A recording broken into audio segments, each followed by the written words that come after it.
Oh my Lord, send peace and blessings on your beloved, the best and perfect creation that you've created. Oh my Lord, send peace and blessings on your beloved, the best and perfect creation that you've created. مولاي صل وسلم دائما أبدا على حبيبك خير الخلق كلهم. مولاي صل وسلم دائما أبدا على حبيبك خير الخلق كلهم. محمد سيد الكونين وثقلين. محمد سيد الكونين وثقلين والفارقين من عرب ومن عجم. ولله على الناس حج البيت من استطاع إليه سبيلا. آمنت بالله صدق الله ومولانا العظيم وصدق رسوله النبي الكريم. وقال الله تبارك وتعالى في شان حبيبه مخبرا وآمرا إن الله وملائكته يصلون على النبي يا أيها الذين آمنوا صلوا عليه وسلموا تسليما. اللهم صل على سيدنا محمد وعلى آل سيدنا وأصحاب سيدنا ومولانا محمد وبارك وسلم عليه. حمد و صلاۃ کے بعد معزز و محترم سامعین عزیز وقار، اللہ تبارک و تعالیٰ کا بحد و بشمار احسان ہے کہ خالق کائنات نے ایک مرتبہ پھر ہمیں اپنے گھر میں اپنے اس عظیم الشان بابرکت گھر بیت اللہ شریف کے حاضری کے لیے اور اس گھر کا حج ادا کرنے کے لیے تیاری کرنے کے لیے یہاں پر جمع ہونے کی توفیق عطا فرمائی، اور المرکز اسلامی کی یہ خوش نصیبی ہے اور یہ سعادت اللہ تبارک و تعالیٰ نے عطا فرمائی ہے اس پلیٹ فارم سے ہمیں کہ ہم آج چوتھا سالانہ حج تربیتی کورس یہاں پر کر رہے ہیں، اور یہاں پر جو خاص ایک اللہ تبارک و تعالیٰ کا کرم ہے اور خصوصیت ہے المرکز اسلامی کی کہ الحمدللہ پریکٹیکلی آپ کو سارے جتنے بھی مناسک حج ہیں وہ کر کے دکھائے جاتے ہیں، اور کوشش کی جاتی ہے کہ ہر بندہ یہ محسوس کرے کہ گویا کہ وہ عملی طور پر حج کے وہ ارکان ادا کر رہا ہے، یا وہ اپنی آنکھوں سے بیت اللہ شریف میں حقیقی طور پر وہاں پہ کسی کو حج کرتا ہوا، عمرہ کرتا ہوا اور یہ مناسک ادا کرتا ہوا دیکھ رہا ہے۔ جو ایک ضروری بات انشاءاللہ چونکہ انگلش زبان میں بھی ہوگا اور اردو میں بھی آج کا بیان کیا جائے گا، آج کے جو مسائل ہیں، جو ضروریات ہیں، وہ انشاءاللہ بیان کی جائیں گی۔ ایک چیز تو یہ ہے چونکہ وقت کی قلت کے پیش نظر جو تاریخی مقامات ہیں ان کی جو ہسٹری ہے، جو ان کی تاریخ ہے، اس کی طرف ہم نہیں جائیں گے کہ ہسٹری کیا ہے، صفا مروہ کی ہسٹری کیا ہے، مطاف کی ہسٹری کیا ہے، یا اور جو زیارات ہیں جو وہاں پہ انسان کرتا ہے ان کی حقیقت کیا ہے، یا ان کے پیچھے کون کون سی کہانیاں اور کون کون سی جو روایات ہیں وہ ان کے پیچھے پوشیدہ ہیں۔ صرف جو مسائل ہیں انہیں بیان کیا جائے گا، اور اینڈ پہ آنسر پرسن کا سیشن ہوگا، اور دوران بیان، دوران گفتگو اگر آپ کے ذہن میں کوئی سوال آتا ہے، آپ سے یہی گزارش کروں گا کہ آپ دوران گفتگو سوال کرنے سے گریز کریں، اور جو بھی سوال ہے انہیں آپ اپنے پاس لکھ لیں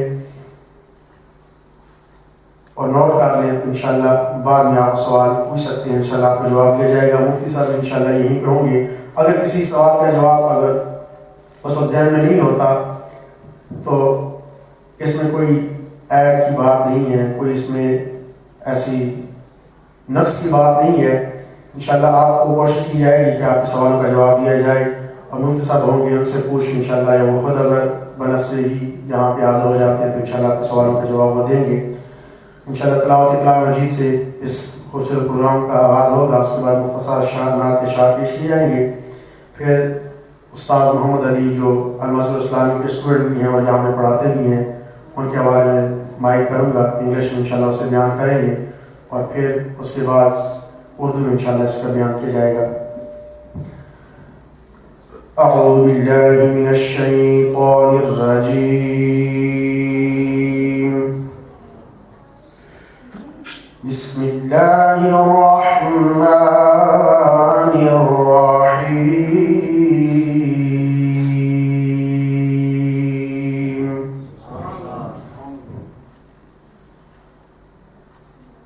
वद्दुहा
मुझे छोड़ के न जाना।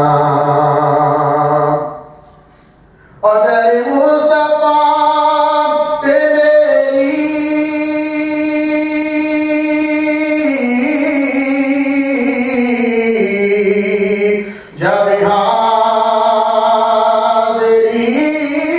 लगेगी मुझे फिर करम से उनके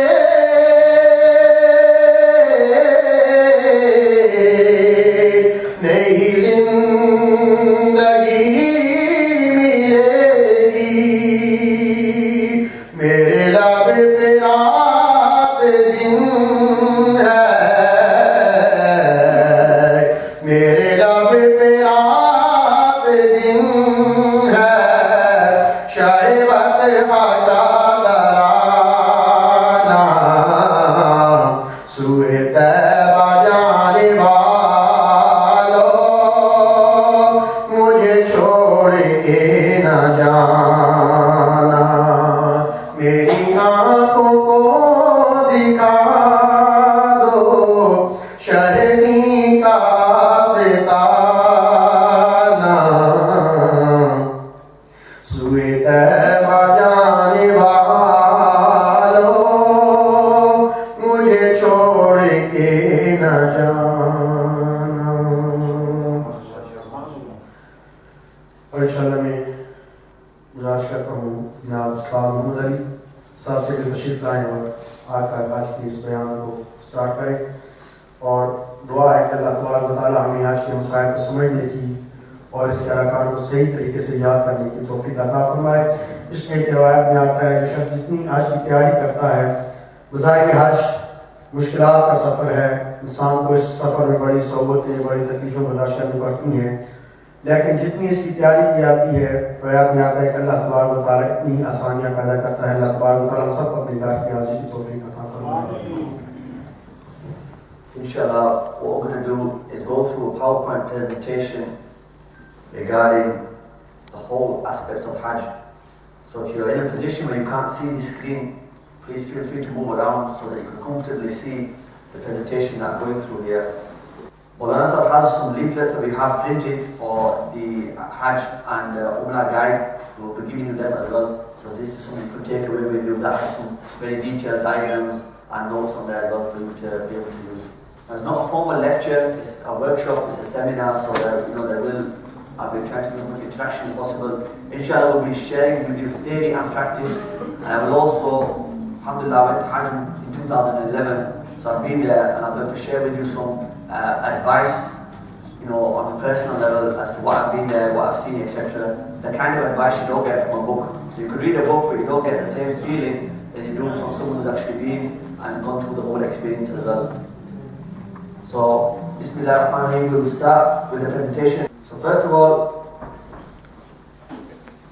we're going to go through how to perform the Hajj and Umrah step by step. This has been compiled by our Shaykh and Ustad, Mufti Hassan. The first thing I would like to discuss and go through before even looking at the presentation is intention. When we look at Hadith Sharif, Sahih Bukhari Sharif, the first Hadith you come across is Innamal a'malu binniyat. All actions are based upon intention.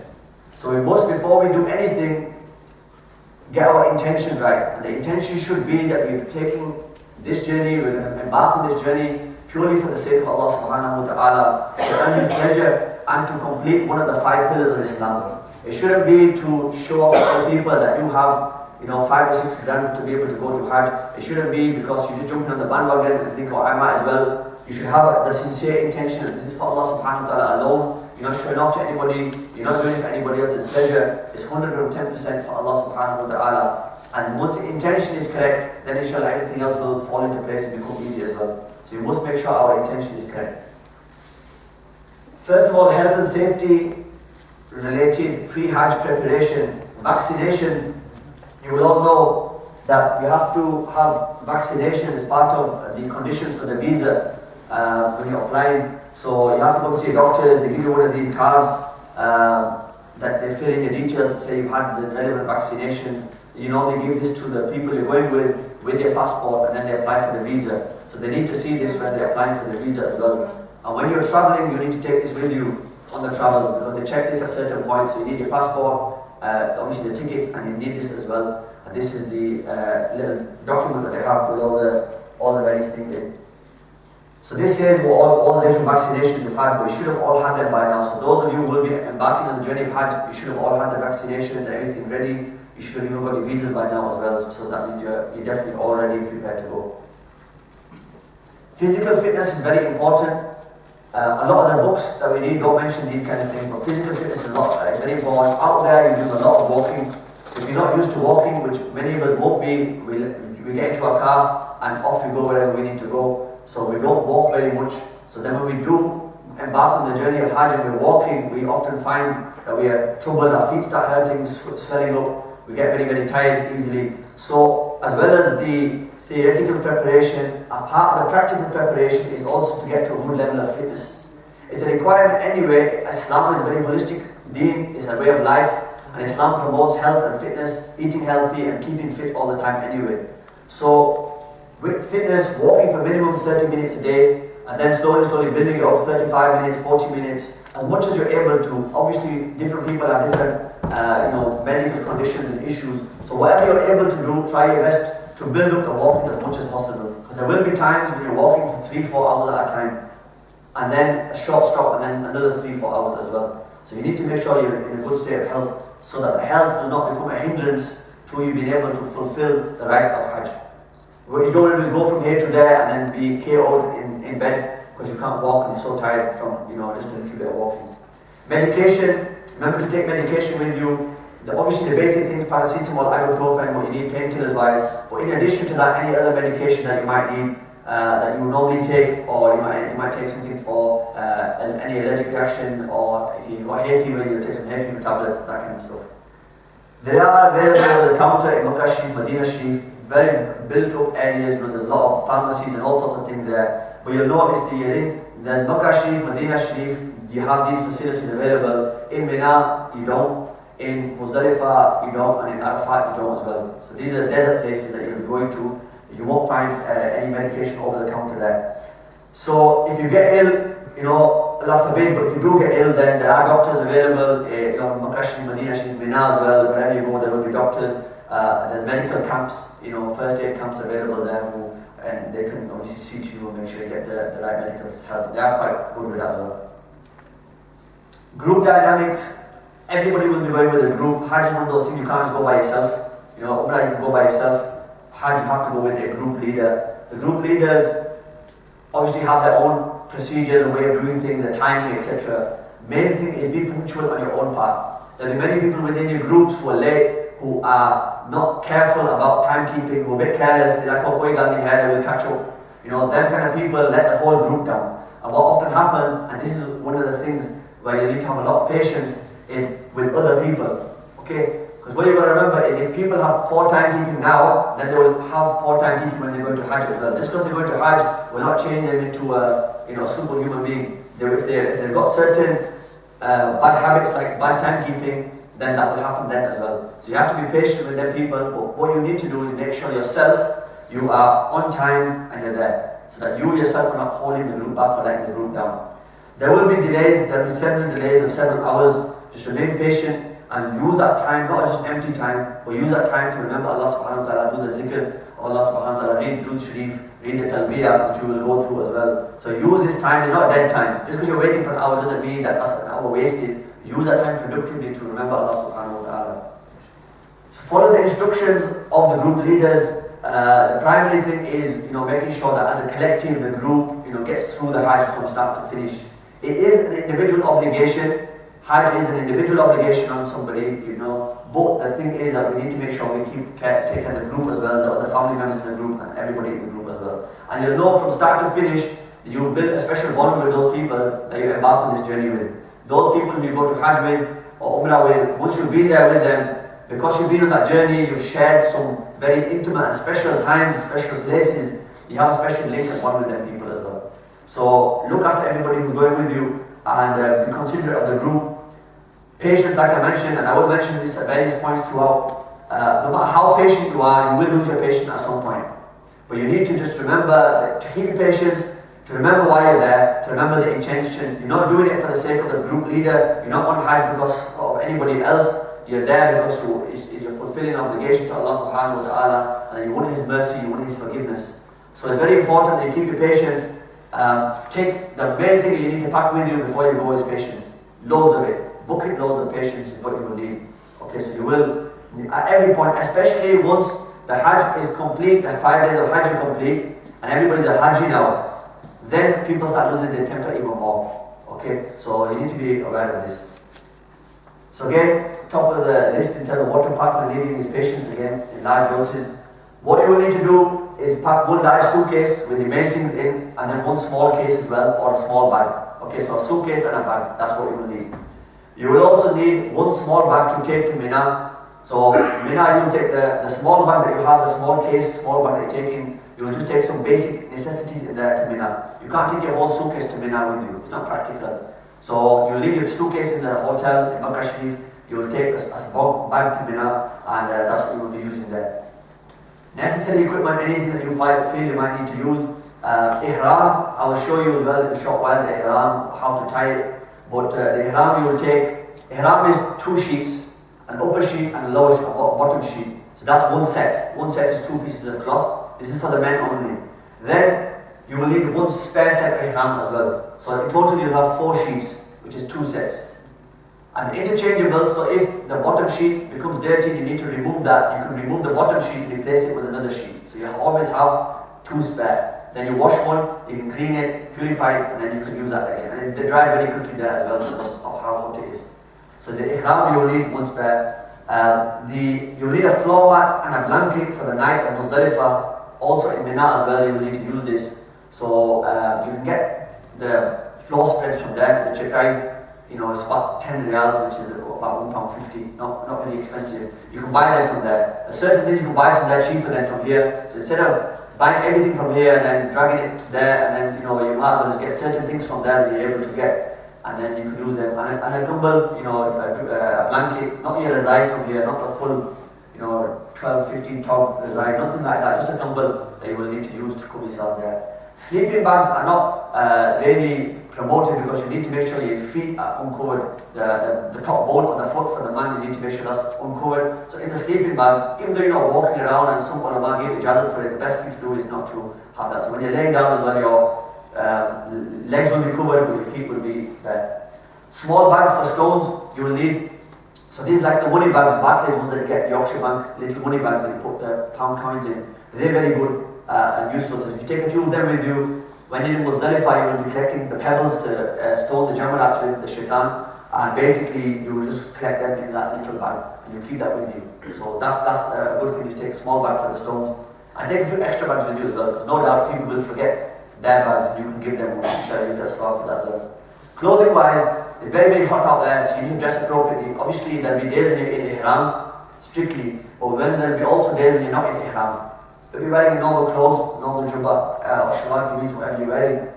So, do take appropriate clothing, and also have like a warm jumper for the night time and Fajr time as well. Because like in Pakistan and some of the other countries, when it's warm, it's really warm, but at night time, Fajr time is really cold. So you need to make sure that you've got the relevant clothes to keep yourself comfortable in that time. So this is what to pack when you go. Obviously there'll be other things as well. What to take to Mina, so when you're going to Mina, you'll take your spare ihram with you. So this is what you'll pack in your small bag. So from Makkah Sharif, when you've got everything there, you will say, okay, what do I need to take to Mina? Mina, you will take a spare ihram. You will take 1 or 2 changes of clothes, so nothing big, but just 1 or 2 changes. Your basic toiletries, including soap, shampoo, towel, etc.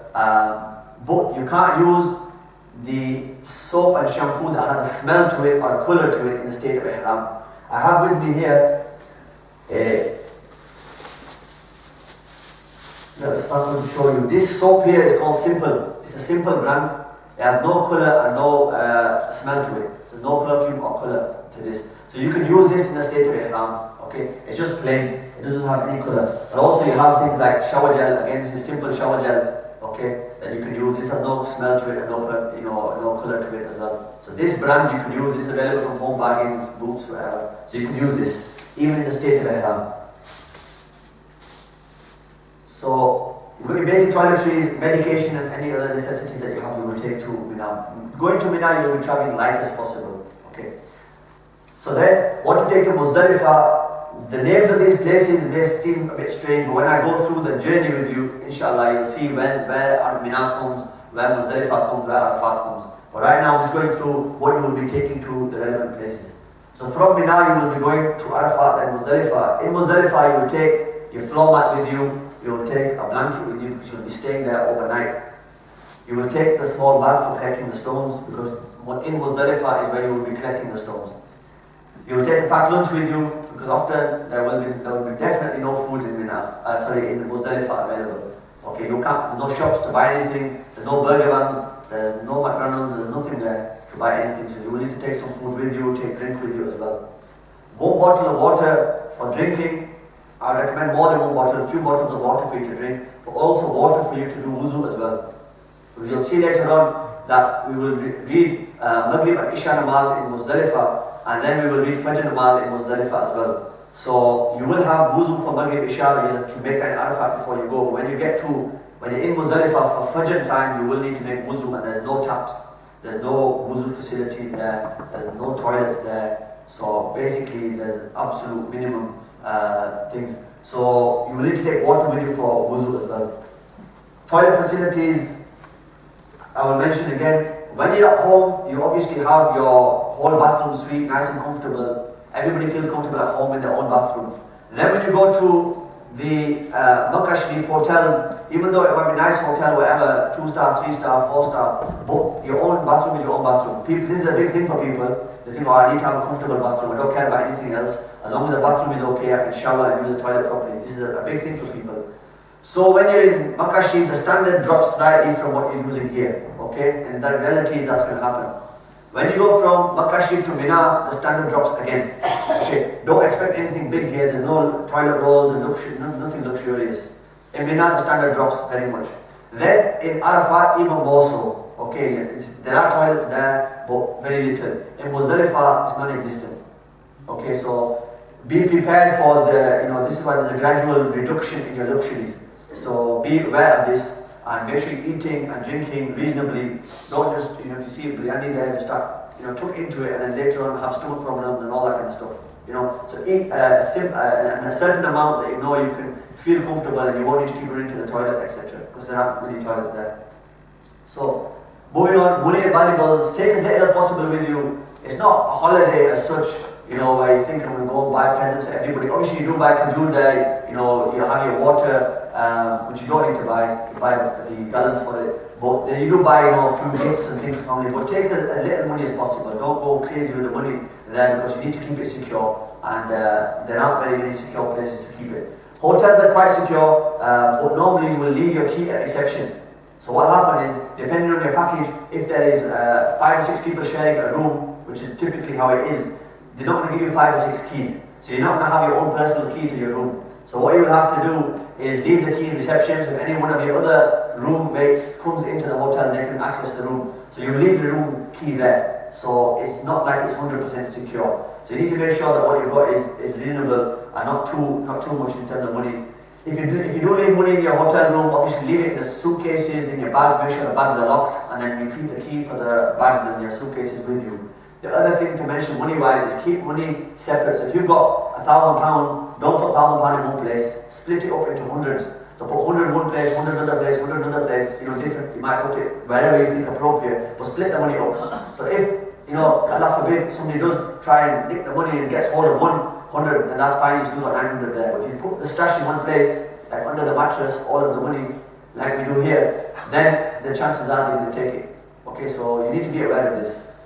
I don't mean to scare you, but the reality is that wherever there's good people, there's bad people. This question in Makkah Sharif, Medina Sharif doesn't mean there's no thieves. There absolutely are thieves there as well. And if anything, this is the prime time for them out the whole year to cash in on, nicking things off people, because people are naive, people are, not prepared as such, and then they'll go there and there's rich pickings for the people who are nicking things.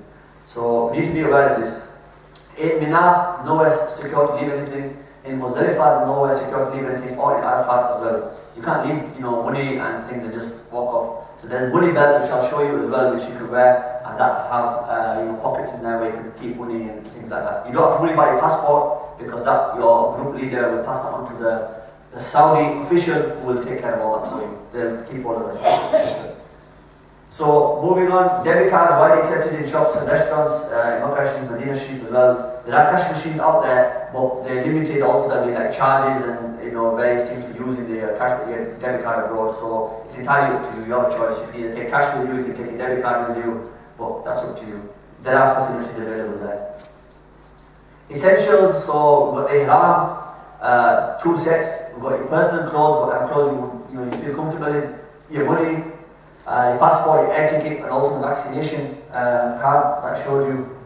Medicine that you need, the vaccination certificate there. Flip-flops is what you will wear, and pouch for valuables. Normally the pouch will be that size. It'll be like a smaller, more discreet pouch, which I'll go through when we tie the ihram as well. I'll show you that particular thing. So flip-flops are what you'll be wearing there. Wear some comfortable flip-flops. You get different qualities, of course. You get cheap quality for £1, £2. You get slightly more expensive ones for a tenner, maybe £15. But just go out, buy a flip-flop, walk around them in the shop, even get comfortable with them, see if you're comfortable and they fit nicely. And it's the kenchi wali chappi, the one with the scissor bit at the top. So they're the ones that you'll wear. So the top bone of the foot is not covered. Okay. So this is the main essential that you'll take. An overview of Hajj now. In the sense now, there are 3 types of Hajj that people perform. The main one that you will need to be aware of is this one here, Hajj Tamattu, which is the main one that the most people around the world do. Okay, I'll explain what that is. First, what will happen is when you go from here, you will reach Makkah Sharif, if you're going to Makkah Sharif first, and you will perform Umrah. This Umrah we refer to as the big Umrah. So this is the Umrah you do as soon as you get there. When you've done the big Umrah, you've gone through all the aspects of it, then you will take your ihram off. You will wear your normal clothes for the remaining days up until the 8th of Dhul Hijjah, which is where the Hajj days start. So you go perform Umrah, and then you take your ihram off, and then you put your ihram on again before the Hajj days start. This is Hajj Tamattu. This is what the most amount of people do. So this you have obviously Hajj, and then you got Umrah first, and then Hajj in 2 parts. So ihram, one ihram for Umrah, and then another ihram for Hajj. So they'll be separate. Okay.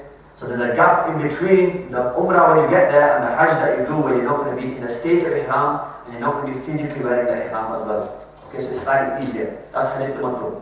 The next one here is Hajj Kiran. This one basically is combining the Umrah and the Hajj in one Ihram. So what will happen is, let's say somebody leaves Bradford on the 1st of Dhul Hijjah. They will have the Ihram on at home. They will go, when they get to Makkah Sharif, they'll perform Umrah. When they perform Umrah, they will not take the ihram off. The physical clothing they will keep on. They will also be in the state of ihram. So one is a state, which is the condition of ihram, and the other is wearing the physical ihram. So this individual who's going to do Umrah, that is doing Hajj Kiran, he will keep the physical ihram on and also stay in the state of ihram. From the day he gets there, all the way up till after Hajj has been complete. So maybe sometimes it might even be 2 weeks, it might be 10 days, depending on when they get there. So this is a difficult Hajj, and because it's most difficult, it's the most rewardable. Rasulullah sallallahu alaihi wasallam did the Hajj Kiran, the Sunnah of Rasulullah, they did that one. Obviously, when you look at any aspect of Rasulullah sallallahu alaihi wasallam's life, they always opted for that action which had the most merit, which had the most reward attached to it. And obviously, if you're going to get more reward, there's going to be more struggle. There's going to be more restrictions and more things to take care of. So Hajj Kiran is the next one. So in terms of fazilat, in terms of which one has the most reward, is Hajj Kiran, then Hajj Tamattu, and then Hajj Ifrad. Hajj Ifrad is for those people who are residents of Makkah Sharif or the surrounding areas. They go there, they wear one ihram, they don't do the big Umrah, they just go there and they do the Hajj, and that's it. So the one that we are mainly interested in is the Hajj Tamattu or Hajj Kiran. If you're going for the first time, it's advisable to do the Hajj Tamattu. If you don't know what you're doing, you will be doing the Hajj Tamattu. If you know what you're doing, then you can go for Hajj Kiran, but it's more difficult as well. So you need to, if it's the first time, make it easy as possible on yourself. Obviously you want more reward, but at the same time you need to look at the practical aspects of things as well. You need to look at it in a practical way. So these are the types of Hajj. Hajj is fard for a Muslim who is mature, so a baligh, they pass the age of puberty, they're mentally fit, physically fit, and they have sufficient provisions, sufficient money to basically embark on the journey of Hajj, so pay for the tickets, hotel, everything, the whole package, and have enough money to spend while they are there for food, and have enough money to leave the family behind, if they're leaving the family behind, so that they can pay the bills, pay for the food and everything, get by for the duration they're not there. So just a monetary example for you, roughly, let's say a package is £3,500 to go to Hajj. £3,500 there, let's say you take £1,000 with you, that's 4.5. Let's say you need £1,500 here for your family to eat and drink and everything while you're gone. So that's £6,000. So in the days of Hajj, and the days of Hajj start from the 1st of Shawwal, so when Eid al-Fitr, the 1st of Eid al-Fitr, which is the 1st of Shawwal, between then and the Hajj day starting, them 2 months and 10 days that we have are known as the days of Hajj. Okay, you're not actually performing Hajj then, but that's when people start the Niyat, start preparing, start getting ready for Hajj. In them days, if somebody has that amount of money, then Hajj is fard upon them. They have to perform Hajj that year, because this is an obligation. If they die not having fulfilled the obligation, they will die not having fulfilled one of the 5 pillars of Islam. So if people have got £10,000-15,000 in their account right now, enough to take them there, keep them there and pay for their family while they're there, they need to go. Okay, so this is a very important point. Those who have a secure route, of course, as well, because in them days there were certain routes that weren't accessible. A woman must have a mahram with her or her husband. A mahram is one of those people who is from the prohibited categories. He cannot, the woman cannot marry them. For example, you cannot marry your father, the woman cannot marry her son or her brother. So these are prohibited categories. The Quran Sharif mentions all of them. Also, the husband is not a mahram in that sense, because you're already married to him. So the woman must travel with a mahram. Okay, this is according to the Hanafi fiqh which we follow. So this is not just for Hajj as well. On a normal level, if a woman is traveling for 57.5 miles or more distance from a hometown, she is required to be accompanied by a mahram. Okay, so this even applies here as well. So a woman's going from here to London, she needs to have a mahram with her. This is the rule here. The other thing is, women must not be in her iddat period as well. So those women who are in the iddat period, they will not be allowed to embark on this journey of Hajj. There are 3 faraidh, 3 farz of Hajj, 3 compulsory aspects. If somebody leaves out any one of these, the Hajj is incomplete. It doesn't matter how rich you are, how much money you've got, who you are. If you haven't done this, you can't buy yourself the Hajj. You know, if you've not done it, then you've missed out. So you need to make sure that these aspects are absolutely covered. First of all, you can look at this as a pre-conditional farz of the Hajj. But Ihram, wearing the physical Ihram, making the niyyah of Hajj, and then reciting the Talbiyyah while you're wearing the Ihram, this then puts you into the condition of Ihram. This is a prerequisite condition and also a farz as well. When we are on our journey in Hajj, we go to Arafat, in Wuquf Arafat, we say waqf means a stop. We'll have a short stay in Arafat. This is a farz as well. So a person has to go to Arafat, and be there in order to be a Haji. And then Tawaaf Ziyarat is also another farz of Hajj. Very, very important, especially all aspects of this are very important, especially the Tawaaf Ziyarat as well, and we'll go into that in more detail later on. So the Ihram, state of Ihram, being in Arafat at the right time, and doing the Tawaaf Ziyarat as well, these are all very important. Like I mentioned, if any of the above are missed, the person will not be able to, the Hajj will not be complete, and you cannot, there's something called dam, which I will go through, which is a penalty for missing something. A dam can be given for wajib that is missed. So if something is wajib, necessary, then a dam can be enough to cover the wajib. But to cover the Hajj, there's nothing. So you can't say, I will sacrifice 10 camels, and that will cover for me not going to Arafat. It doesn't work like that. So these are the absolute compulsory aspects. Wajibaat then, to the 6 wajibats here, there are many, many more, but just to keep it brief for you, to stay in Muzdalifah this time, to make say between Safa and Marwa, to perform Rami, which is pelting the shaitan, okay, pelting the jamarats. For the Qari and the Mutamatti, so this is the person who's doing Hajj Kiran and the person who's doing Hajj Tamattu, the 2 that we mentioned and went through, to make Qurbani. Now this Qurbani to mention here, not the Qurbani of Eid.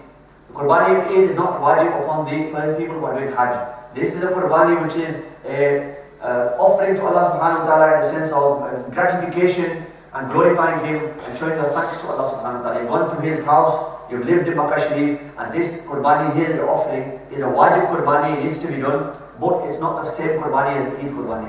It's a separate Qurbani. This is for you to show thanks to Allah subhanahu wa ta'ala.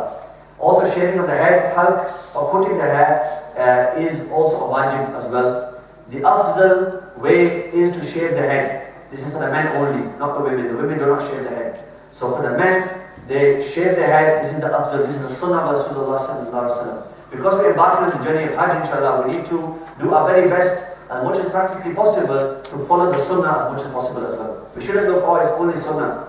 Sunnah is what it's about. Sunnah is where it's at. So when we see Rasulullah sallallahu alaihi wasallam shave the head, we should try our best, to do that. We're not doing no modeling out there. We don't need to have nice, parted jeel and everything and looking all, like a babu. It's not about that. You go in there to do Hajj, you shave your head, you follow the sunnah of Rasulullah sallallahu alaihi wasallam, and that's the best way to do it. Women, they will cut their hair, and I'll explain how to do that as well. For those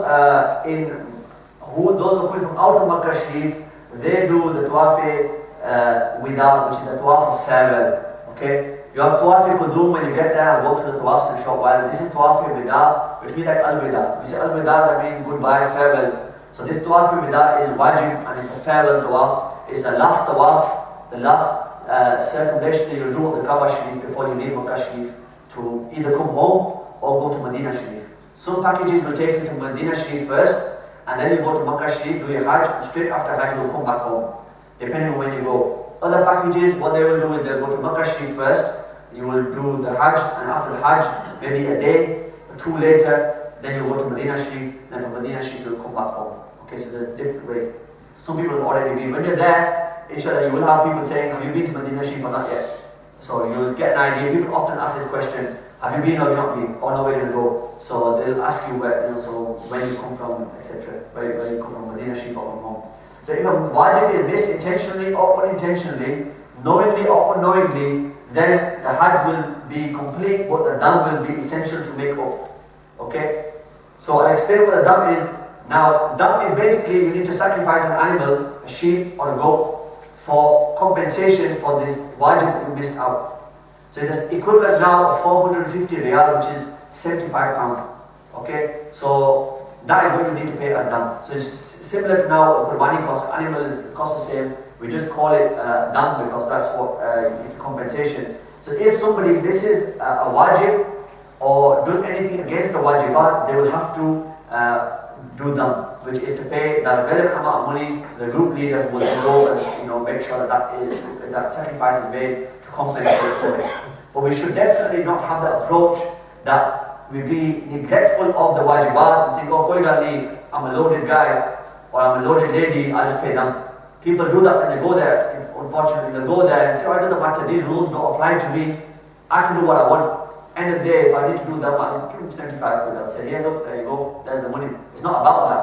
And that person who has that attitude and that intention, their even whole Hajj is questionable, and their whole intention for why they go there is questionable, because you're trying to get arrogant with Allah subhanahu wa ta'ala's commands and what He's commanded, and what Rasulullah has commanded. So we must make sure we don't do this, and that Allah protect us from being that kind of people. So, moving on now, Ihram. The Ihram for men, like I mentioned earlier, consists of two white pieces of cloth. The cloths need to be unsewn. So you have the edges of the cloth, and I'll show you the Ihram now. You have the edges of the cloth, and you'll see that they are unsewn. You have a little bit of string coming out of here, okay? But they're unsewn ends. Now you can't say to your wife or your mum or your sister, just fold this up here and just stitch it for me so it's nice and looks nice and tidy. You need to leave the edges like this, okay? So they can't be sewn. No part of this cloth should be sewn. It's just literally unstitched and white sheet, okay? This is one part. So one part will be the izr, which is the wrapper around the waist, and then the other part will be for the upper garment, which is the rida. I'll show you how to wear this as well. I was practicing this morning, so inshallah I should get it right. So this is what you will wear. From the navel up and through, including the knee, is a must that should be covered. This is a fard.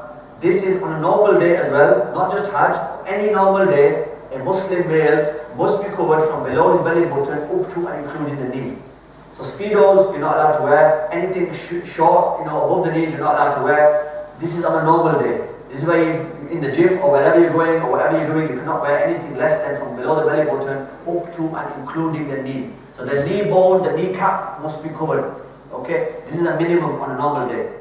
So in this case, you will obviously make sure that the ihram is covering from below the belly button. It's sunnah for it to go on halfway down the shin. Okay, so halfway down the shin here, you can have it a little bit lower, you can have it a little bit higher, but definitely you need to make sure that the shin is covered. Okay, with this. So this is the ihram. Ittiba is here, you can see in the picture, this young gentleman has got his right shoulder uncovered. Okay, the only time you will do this, and I'll explain later on when we start our Umrah, that you will have your right shoulder uncovered, it's called ittiba. Normally you will wear the white garment over the shoulder. So I will show you here. This way will come down like normal, okay, and you will just, either way, however you do it, you can throw this over your shoulder. It doesn't matter how you really wear this, as long as your belly button and up to the knees is covered. But really you need to cover yourself as much as possible with this particular chadar here. So normally when you wear it, you can wear it anyhow, okay.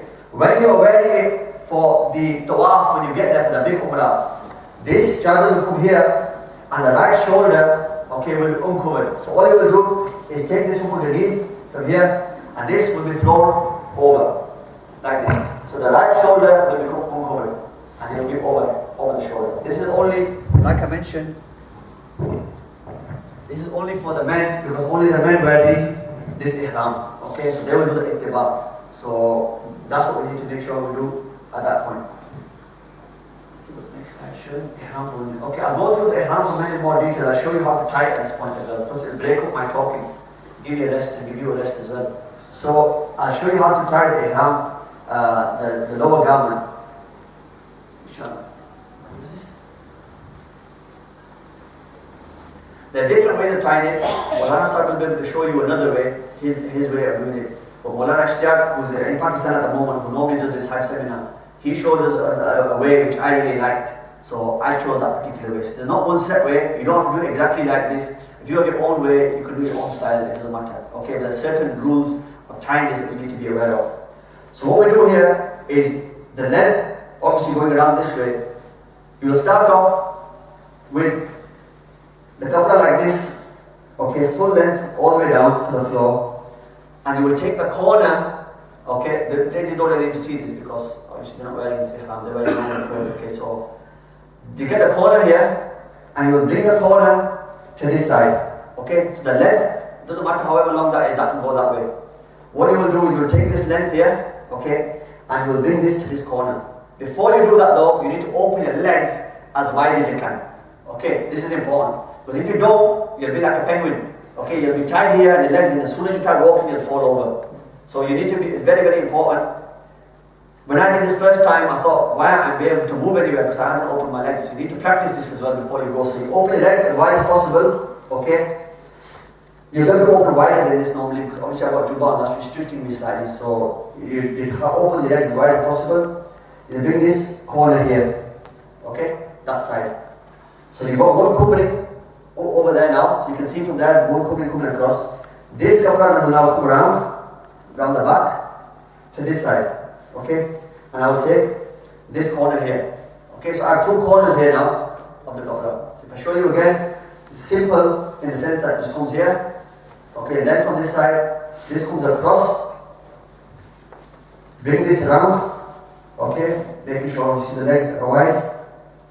Both corners here now. What you can't do is tie a knot in this. So you can't go like this and tie a knot. You're not allowed to tie the knot in the ihram. What you can do is this.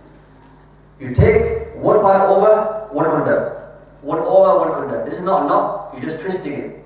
Okay? So you can do this. This is securer than any knot that you could tie. So you come here in this way. There.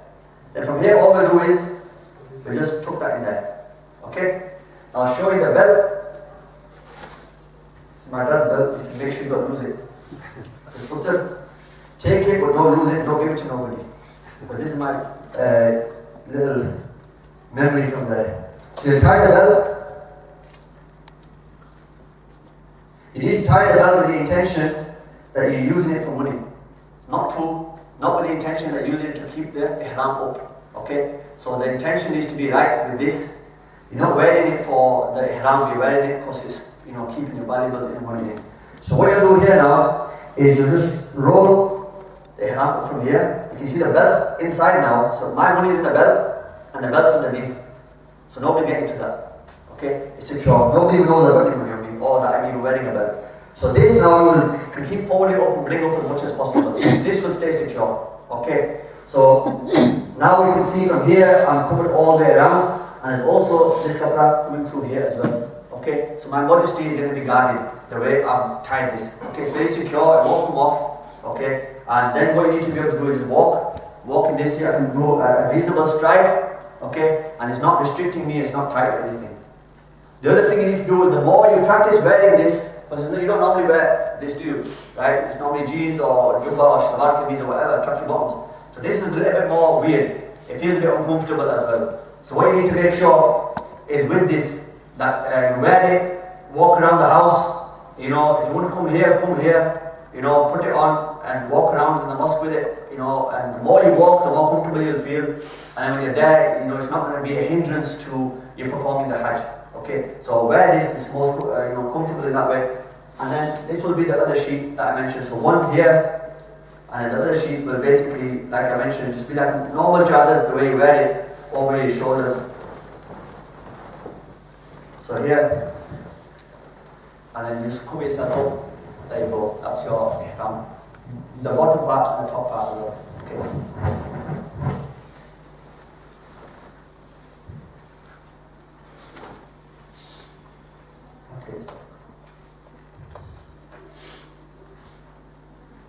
So the ittiba I mentioned about the right shoulder being uncovered, that's only for the Tawaaf that you will do when you reach Makkah for the big Umrah.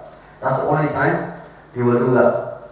And these belts here, you can get different kind of belts as well. You can get the kind of plasticky ones. You can get these which are made out of more like a solid kind of kapra. You keep your money in there. Don't keep your money in your pockets like this, side pockets, anything like that, because it will get nicked. Okay, so you need to make sure that the belt is underneath and you can just wrap that up. Okay, so that's simple way of tying it. Like I said, mentioned, I'm sure Molana will obviously explain another way of doing that as well. So on this point, before I go to the sister side, I'm just going to turn the mic off for a second, because there's just a couple of things I want to mention without them being able to hear it. Is when you're in the state of ihram and you're only wearing 2 pieces of cloth. Okay, no boxes, no underwear, no white fronts, nothing. So now what you've got to be aware of is all you're wearing is 2 pieces of cloth. So when you're stood up, sat down, laying down, eating, you need to make sure that you're covering yourself adequately. Yeah, you need to make sure there's no indecent exposure going on. Okay, when you're there, because obviously you need to be aware of this, because people are neglectful of the fact they're like, just chilling out, legs open, sat there. So you need to make sure that your private parts and everything are covered. You can't cover them with anything else. You can't say I'm gonna wear some boxes to cover myself. So you have to only have the ihram on, the izzat and the rida, but you need to make sure that when you're sat in a certain way, modest way, you're stood in a way that's, you're not exposing yourself. And you need to always be aware of this as well. Okay, it's an important point. Okay, so moving on now to the women's ihram, there's normal clothes. Yeah, often they say, women say, well, equal opportunities. Here they've got, the benefit of not having an equal opportunity to men. Men have to wear the ihram, they wear nothing but the ihram. Okay, here they're wearing the comfort of the normal clothes, what they would normally wear. So the women, it's not necessary for her to wear any special kind of clothing, any special type of garment. However, they are expected to wear clothing that conceals the shape of their body and make sure that covers the body completely, leaving only the faces and the hands exposed. Okay, the feet are included in that as well. Now again, with the women, the ladies, this dress that they are required to take on for Hajj is nothing out of the ordinary. This dress is the standard dress that every Muslim woman should wear. This is what Islam says, this is what Allah wants His believing servants, the Muslims, to wear. So the woman should feel totally comfortable, because she should be covering her hair anyway, she should be covering her body anyway, she should be wearing loose clothing anyway on a normal day. Okay, so this is nothing special, this is absolutely standard clothes for them, what they wear on a day-to-day basis. Going to work, going to school, going to wherever, this is what they would wear. So all they're doing is wearing the normal clothes. One slight difference would be, is obviously they're wearing jubba, if not used to normally wearing that. Their scarf will normally be a longer scarf than what they would normally wear. Okay, so a smaller scarf what they would normally wear here would be less appropriate. You get scarves that come all the way down to their knees, fully kind of cover them. Like this picture showing here is quite long, okay? And the longer that is, obviously the better for them as well. So they need to get kind of buy a special scarf which is a lot longer than what they would normally wear. But apart from that, everything is standard in terms of what they're required to wear. They can cover their hands if they wish to, okay? They can cover their feet if they wish to as well. What they can't do in the state of ihram is cover their face, okay? Or there can't be any cloth touching their face. So they can't wear any niqab and perform Hajj, okay? Because one of the criteria is that their face needs to be uncovered, okay? So what they can, some of them do is they like wear a baseball cap underneath and then they wear the niqab over the top. So they have a cover in their face, but their face, it's not touching against. But that's optional, people do it, but the requirement is that you can have your face uncovered. You see, when you're there, it's a different environment to here. The men aren't supposed to be checking the women out, the women aren't supposed to be checking the men out. You're there to have the fear of Allah subhanahu wa ta'ala, and remember that these are servants of Allah subhanahu wa ta'ala who come here to remember Him, right? So you should have, take any ideas out of the mind that you might think, oh, she's pretty, she's this, she's that. Nothing like that should be going on in their mind. You're embarking on this journey, they are His Allah subhanahu wa ta'ala's slaves and servants just like you are. We should also at the same time be thinking we have mothers, wives, daughters with us. We don't want anybody looking at them. We should be looking at others. If everybody adopted this principle, we'd be we'd be safe. It'd be a good situation. So the women, like I said, this is the standard dress that they're required to wear. So when you've adopted the physical ihram, you will then make the intention and then you will recite the talbiyyah. So now we're going to start our journey. We're at home and 24 hours before we are about to set off, we told you what time your flight is, etc. So you're at home. What you'll do is you'll perform ghusl, you'll clean yourself as much as possible, remove the unnecessary hair, clip your nails, get yourself into a clean as possible situation. Okay, you'll then put on your ihram, and when your physical ihram is on, you will then perform 2 nafil, okay? And this 2 nafil will be for putting the ihram on. When you perform the 2 nafil, you will then make the intention that, oh Allah, I intend to embark on this journey of Umrah. So when you're at home, you will, if you do Hajj Tamattu, you will say, I'm making the intention for Umrah. Because at that point, you're not intending for Hajj. Hajj is going to be later on. Somebody on the other hand who's doing Hajj Qiran, they will intend for both. They'll say, Ya Allah, I make the intention for Hajj and for Umrah. Okay? But for the Hajj Tamattu, you just say for Umrah. So you make the intention for Umrah, Allah make it easy for me, and then basically you'll recite Talbiyyah. And Talbiyyah, you need to learn this. This is the most frequent recitation, glorification of Allah subhanahu wa ta'ala that you will be doing. Inshallah, we'll practice this as well. And there's nothing to be shy about. At the end of the day, we're all here in the same boat. If anybody should be shy, it should be me, because I'm stood in front of all you and you're all looking at me. Okay, I'm in the spotlight in that sense. So there's nothing to be shy about. We're here to learn how to serve Allah subhanahu wa ta'ala and glorify Him, and this is for His sake. So I'll go through the translation of this. It says, here I am, labbaik means I'm here, I'm present. O Lord, here I am, you indeed have no partners, here I am. No doubt all praises and bounties are yours, and so is the absolute dominion, the sovereignty, the kingdom. All of these words describe Allah subhanahu wa ta'ala's ownership and absolute control over the whole dominion. You indeed have no partners, here I am. So the certain thing emphasized here is here I am, I'm here. So even though you're not there, you're going there. So all the journey, you're saying I'm here, I'm here, I'm here, until you get there. So this builds up the momentum. In your mind, you're going there, so you keep saying, Ya Allah, I'm here, labbaik, Allahumma labbaik, you'll be reading, I'm here, I'm here. So all the way from when you make this, when you read the side of Talbiyyah, when you recited this, now you're in the state of ihram. One was physical ihram, then the intention, then the Talbiyyah. Now once you recite the Talbiyyah, that's it. Now you're in the physical state of ihram. Now all the restrictions of ihram will apply, and I'll go through what the restrictions are as well. With the Talbiyyah, the men will recite the Talbiyyah loud. The women will recite it subdued. Okay? So you should not be able to hear the woman reciting. She should be able to hear herself, but nobody else should be able to hear her. This is all the way through. The women should recite it. Not that just because no one can hear it, they say, oh, I won't read it. They should read it, but read it softly to themselves only. The men should read it loud. Okay? What other thing I'll mention here on a practical level is you'll find many people, let's say there's 50 people, you'll unfortunately find 4 or 5 only reading the Talbiyyah. This is the reality.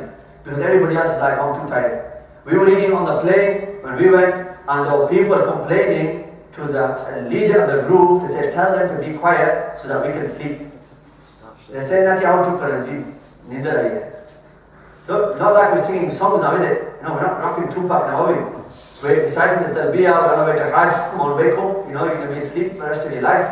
So, you need to try as much as possible. This is another time when there might be a friction between people and say, look, what's your problem? And we don't want to go into that kind of route. You do what you need to do yourself. If other people aren't reading, you just do what you need to do. You recite the Talbiyyah loud all the way from here. It adds to the atmosphere, it adds to the buzz, it adds to the overall feeling. But unfortunately, we are so far away from the reality of our life situation, purpose of our life, that we neglect these things and think about as nothing as well. Okay, so the Talbiyyah I will read once and then I will read it together a few times. Okay, just so you can get used to the words, and the sisters can read it obviously as well, but we should be able to hear them. We'll read it as loud as we can, inshallah. Yeah. So first is Labbaik Allahumma Labbaik. Labbaik la sharika laka labbaik. Inna al-hamda wal-ni'mata laka wal-mulk la sharika lak. This is how we read that. Okay, we read it together. What you got to remember is here where it says la with the alif. You have to stretch this. Okay, because la here means no. Okay, la sharika. There's no partner, you have no partner. So we need to stretch this to make it long, which emphasizes that that's the actual way of pronouncing this. Okay, so if you all read with me, inshallah, and then we'll practice a few times and then we'll move on. Okay. لبيك اللهم لبيك لبيك لا شريك لك لبيك إن الحمد والنعمة لك والملك لا شريك لك لبيك اللهم لبيك لبيك لا شريك لك لبيك إن الحمد والنعمة لك والملك لا شريك لك لبيك اللهم لبيك لبيك لا شريك لك لبيك إن الحمد والنعمة لك والملك لا شريك لك. We'll stop there. So you see the kind of feeling it gives you when the buzz and the adrenaline starts going. Okay, and if you've got the whole, everybody on the plane, everybody on the coach is all reciting this together, it does really make you feel like you're going somewhere special, which certainly you are. So here, this bit here where it says wa, and then it's got the noon and it's got a shad on it. You don't say here wa ni'mata. It's one. Okay? So it's one ni'mata. So the waw and the noon, you hit the waw onto the noon. So it's one ni'mata, not wa ni'mata. Okay? But there's two noons there. It's not ni'mata, one noon, it's two noons. One, that's one noon, and the second noon is ni'mata. One ni'mata. So that's two noons there, so you need to be careful and make sure we say that properly. Okay. Moving on. Jinayat is basically a plural of the word, which means those things, those deeds that are not allowed in the state of Ihram. Okay, so there are certain things that are jaiz, certain things that are not jaiz. Jaiz meaning permissible, and not jaiz meaning not permissible. Okay, and these are specific in connection to Hajj and Umrah. So, if somebody violates the restrictions of the Ihram, knowingly or unknowingly, intentionally or unintentionally. So if you've done something and you didn't know about it, ignorance here is not an excuse. You can't say, oh, I didn't know, may Allah forgive me. Inshallah, He will forgive you, but you've got to follow the procedure as well. So the Ihram has certain conditions. There are two categories. One are Jinayat of the Ihram and the Jinayat of the Haram. So that basically means it's nothing to do with jinns. So don't think that I'm talking about jinns to here now. So basically what you have here is this, you could call this conditions of the Ihram and conditions of the Haram. There are certain things that apply specifically to the condition of Ihram that are the restrictions.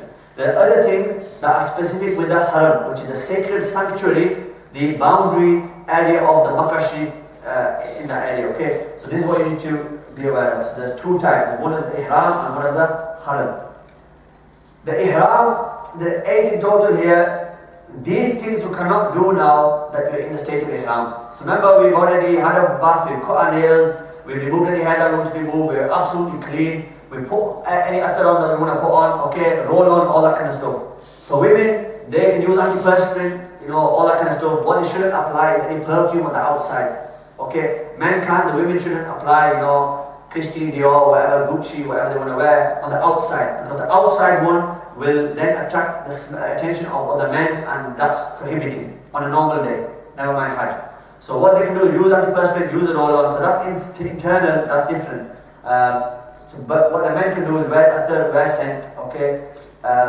You put all this on before you put the ihram on. Before you do the intention and before you read the Talbiyyah. Once you've done the intention and the Talbiyyah, then you are bound by the restrictions. Okay, before that you can do what you need to do.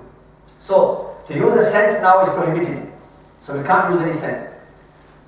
To put on a stitched garment is prohibited.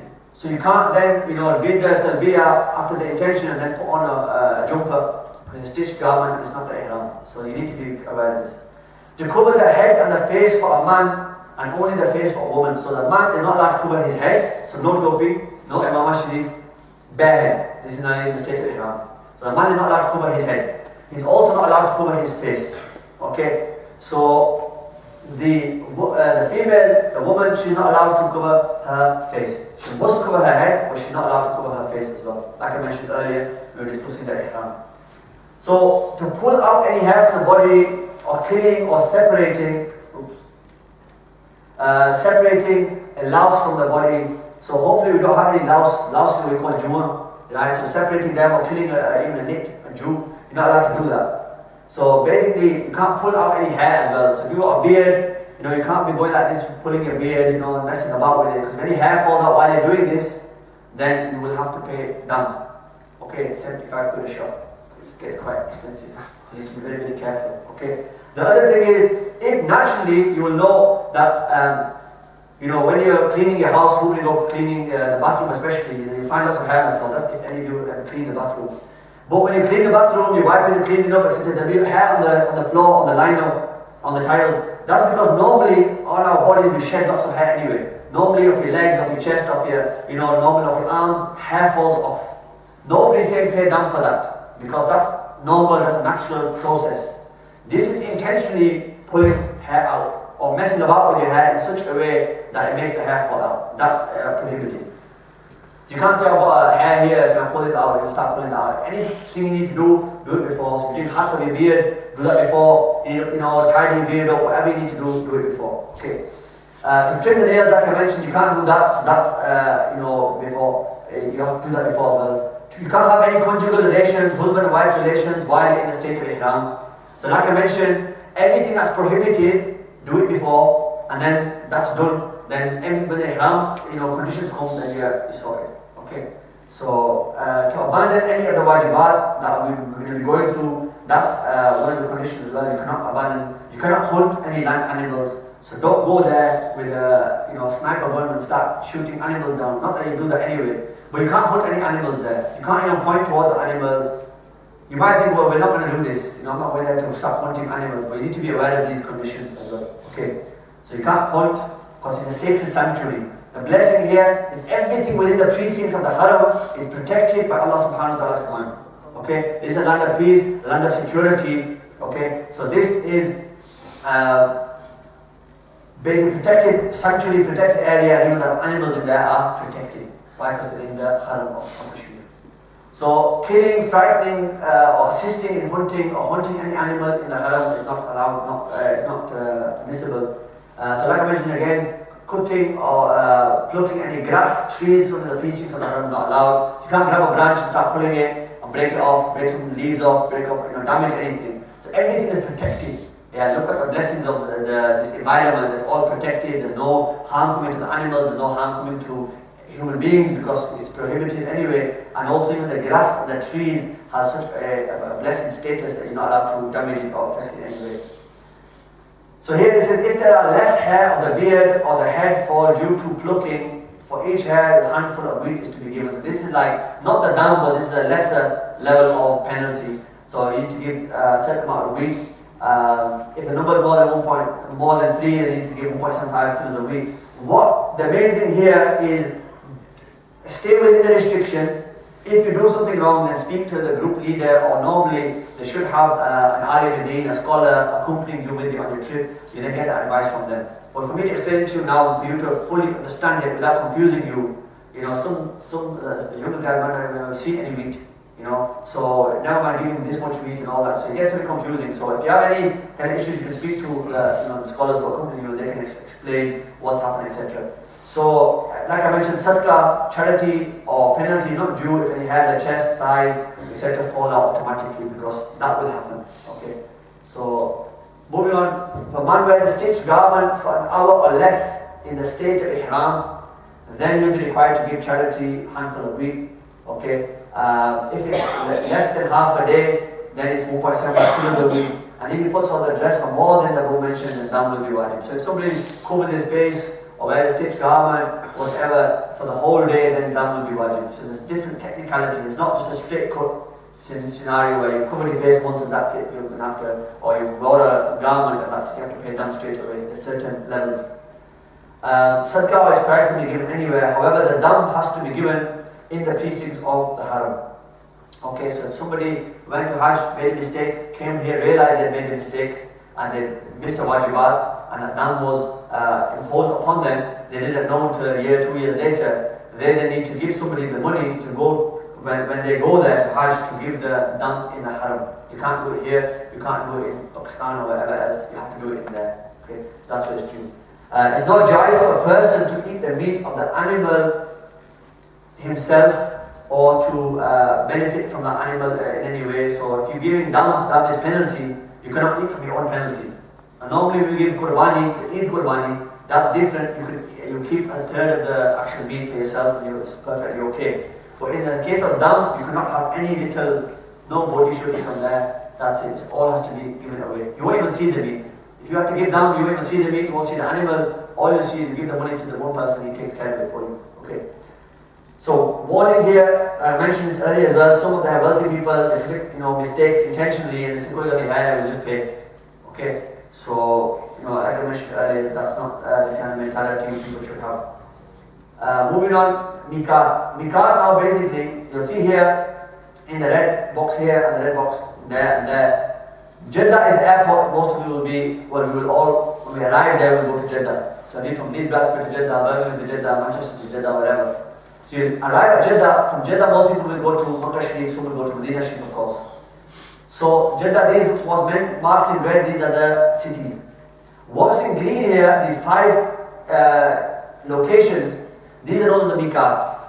So Mikaat is basically literally, it's like a certain points that you cannot cross them points without being in the state of ihram. So the condition is, before we get to any one of these points, so when we are coming from, from our side, Zul Hulayfa, this side here will be our Mikaat. Okay, so we need to make sure that the ihram is on, the niyat is done, the talbiyyah is done. We are in the state of ihram before we reach this Mikaat, before we reach this location. This is the borderline. You cannot pass that without being in the state of ihram. If we did pass it, we'd have to go back out and then put ihram on, state of ihram, and then come back in. So it's very important that we should do that. And normally on the plane, if it's a Saudi airline, they'll have space on the plane for you to change into the ihram if you wanted to do it on the plane. If it's British Airways or EasyJet, they won't have anything on the plane, and it's not very nice to be getting changed into the ihram, the toilets and the airplane. The last thing you want to do, because it's all dirt everywhere. So basically the best thing to do is put it at home.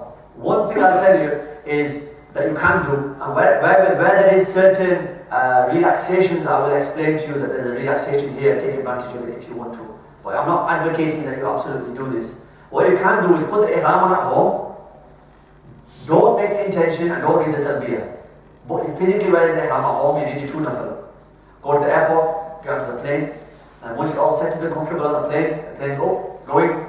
Now you recite the intention, read the talbiyyah, and you saw it. On your journey to the airport, your journey getting onto the plane, you didn't have any of the restrictions of the ihram. So you can separate wearing the ihram and the 2 nafil from the intention. Okay? So you can separate them too. So put the ihram on at home, make the niyat when you get onto the plane. You can do that. What you can't do is separate the talbiyyah and the intention. Them two are together. So this is slight relaxation for you. So these are the regards. Hujjaj must put the ihram on before, either at this point or before the point as well. Sometimes in the airplane they mention that the Mikaat is approaching. If you've not entered into the state of ihram, do it now. But most of the time they don't. So we've now set up from home, we're on the airplane, we've got through everything, we're in Makkah Sharif. First thing is, now the way we plan this presentation is we're kind of going to go from, as if you're there, you're going through the journey, step by step, each thing. So we've arrived now in Makkah Sharif. The coach is taking us to our relevant areas where we're going to be staying. We're arriving in Makkah, we're going to our rooms, okay, and the rooms are, they'll check you into the rooms, etc. And you take all your luggage upstairs. You know what the group leaders will do. Into my bag again here. They will give you something like this, which is like what you wear around your neck, and it's got like a ID badge, your room number, where you're taking Makkah Sharif, Medina Sharif, and this will be another ID badge that the guys will give you. When they're checking you in, etc. Okay, so these are the passes that they'll give you. You need to wear this at all times. This is like the identity card. Okay, that you've got. So they'll tell you what room you're in, what number you're in, etc. So now, what you do is go up to the hotel, you put your stuff down, relax for a bit. There's no massive rush, but at the same time, it's not time to sleep. So it's about striking a balance. You're tired, okay, if you want to have a cup of tea, something like that. If you're not fasting, of course, then you can do that. But at the same time, it's not time to go to sleep and think, we'll do Umrah tomorrow or we'll do whatever. You've gone to there, you want to do your Umrah straight away, you want to enter the Masjid, you want to see what you've actually gone there for, you want to see the Kaaba Sharif. So don't delay it unreasonably, but at the same time, it's not like if you need a toilet, etc., you're going to run off there. Go there, freshen up, make wuzu, use the toilet, have something to eat, a bit to drink, get comfortable, so now you can go and perform the Umrah. So once you're there, you need to enter into the Masjid, and there are different doors, there's so many different doors. They have names, they have numbers, and also they're kind of coloured as well. So when you enter in to the masjid, depending on where the hotel is, will depend on where you're coming from. There's one door called Babu Salam. Okay, Bab meaning door, Salam, Babu Salam. This is okay. This is the door that Rasulullah came in from when they entered into the masjid. Okay, this is on the side where Rasulullah's blessed house is where they were born. Okay, which is now a library. I'll mention that later on. So in terms of the diagram here, to show you when the Safa Marwa is on this side, the Kaaba Sharif is on this side, the Babu Salam is here, okay, in between the Safa and Marwa. It's closer to the Safa side. So normally the hotels will be down there, where you'll be staying. The European people normally stay down there in the hotels. So what you'll do is some people will come straight in through that door there, the Babu Abdul Aziz, okay. So avoid that door if you can. Come round this way, you'll come to the bottom side where Safa is, you come up this way, and this is the Babu Salam door, and this is where you'll enter through. Okay, when you enter through this way, the Hajj Aswad will be straight in front of you as well. Okay, so this is the Sunnah way to enter. If you want to enter from any other door, you can't. It doesn't make you a sinful person by not entering through that door, but that's the door that you will ideally enter through in order to fulfill the Sunnah of Rasulullah. So this is where you'll come through there. You'll perform saying, we'll show you how to do that as well. When you set off from here, also take like a rucksack with you. You like the JD's bags that you get with a drawstring. Don't take that because it's made out of plastic, but you get like a Nike Adidas bags, Puma, whatever, with them. So have a drawstring bag that will keep with you all the time. Okay, in that you'll put your bottle of water with tons of water in it to drink. You will have tissues, whatever else you need, medication, whatever you might need as well. And also have like a carrier bag in there, like moistens bag. So when you get to the door, you take your slippers off, you put your slippers in the carrier bag, you put the carrier bag in the bag, string it up, and that's it, inside you go. So it doesn't matter which door you come out of now, you'll have your sandals with you. Don't leave them there and expect them to be there. They won't be there. Even when you go to some mosques, you leave your shoes there, especially if they're new and it's Eid day, you won't find your shoes. Okay, they're gone. So there is so many. If you leave them here and there, not here, we don't really think about where we should leave our shoes. The racks there provided, but we leave them on the floor. So we leave our shoes on the floor, get kicked about. There what they do is have a big massive sweeping brush, and they'll get them and they'll sweep them all to the side. They'll pick them all up and they'll chuck them in a bin. End of story.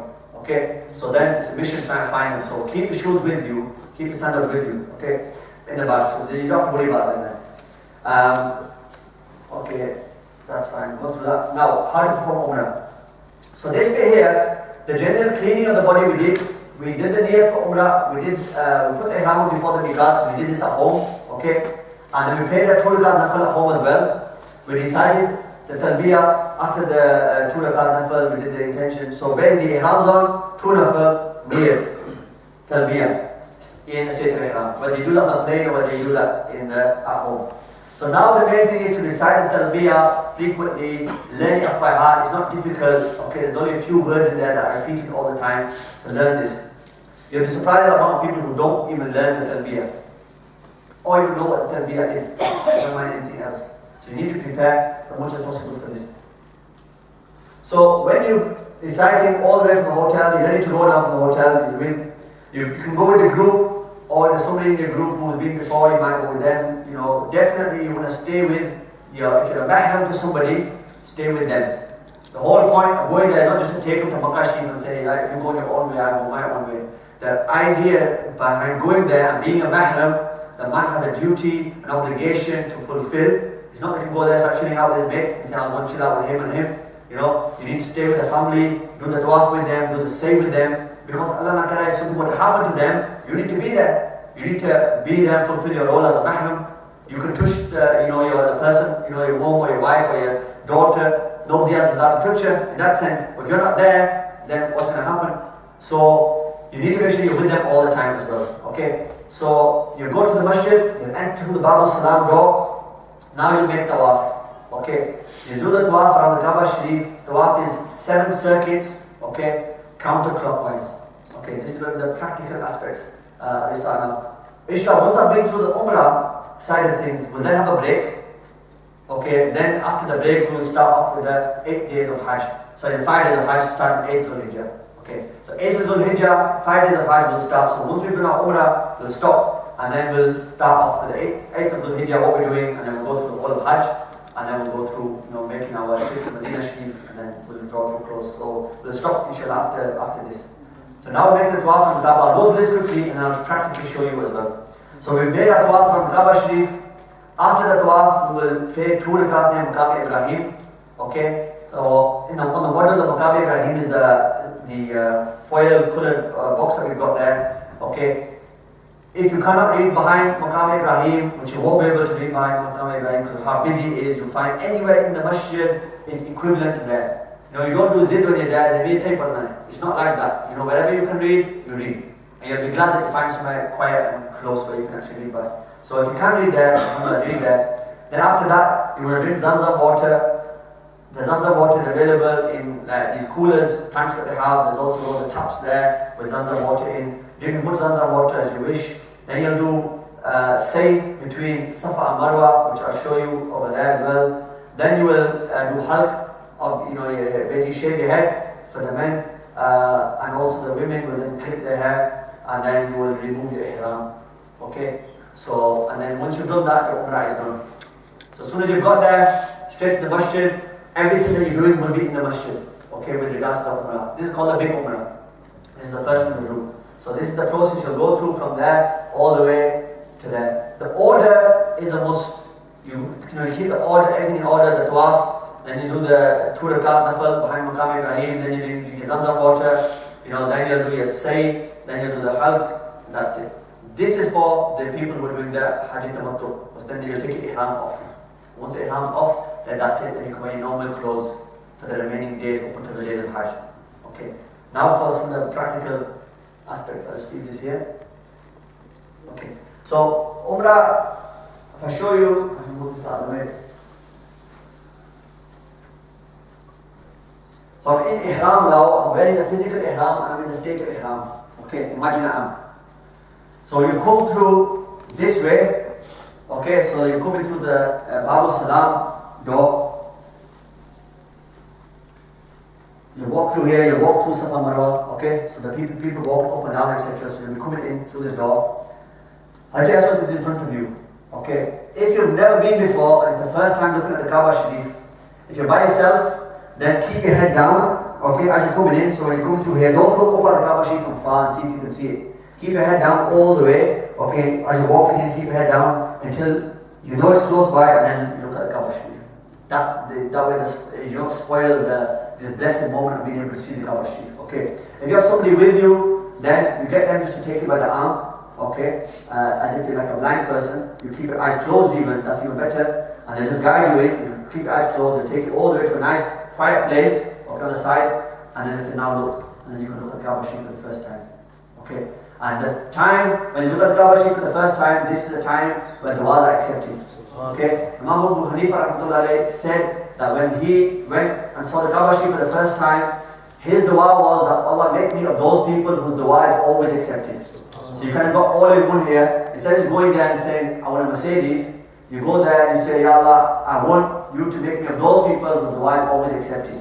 So if that dua is accepted, then inshallah, all the other duas you make after that will be accepted as well. And it's perfectly permissible. You're not playing any tricks here, it's just how it is. You go there and you ask for that. So you're coming in, see the Kaaba Sharif for the first time, okay, and you do dua at that point, whatever dua you want to do, however long you want to make it. The other thing to mention here is you will be with family, friends, people in your group. If somebody starts crying, don't say what's up. Don't say, I've spent all this money to bring you here and now you're standing here and you're crying. What you've got to remember is that it's an emotional time. Everybody has different emotions, okay? Females, have different emotions from males, different elders from youngsters, etc. And other thing is service in gallery. So it's not all about, just thinking, why is he crying for? I'm not crying.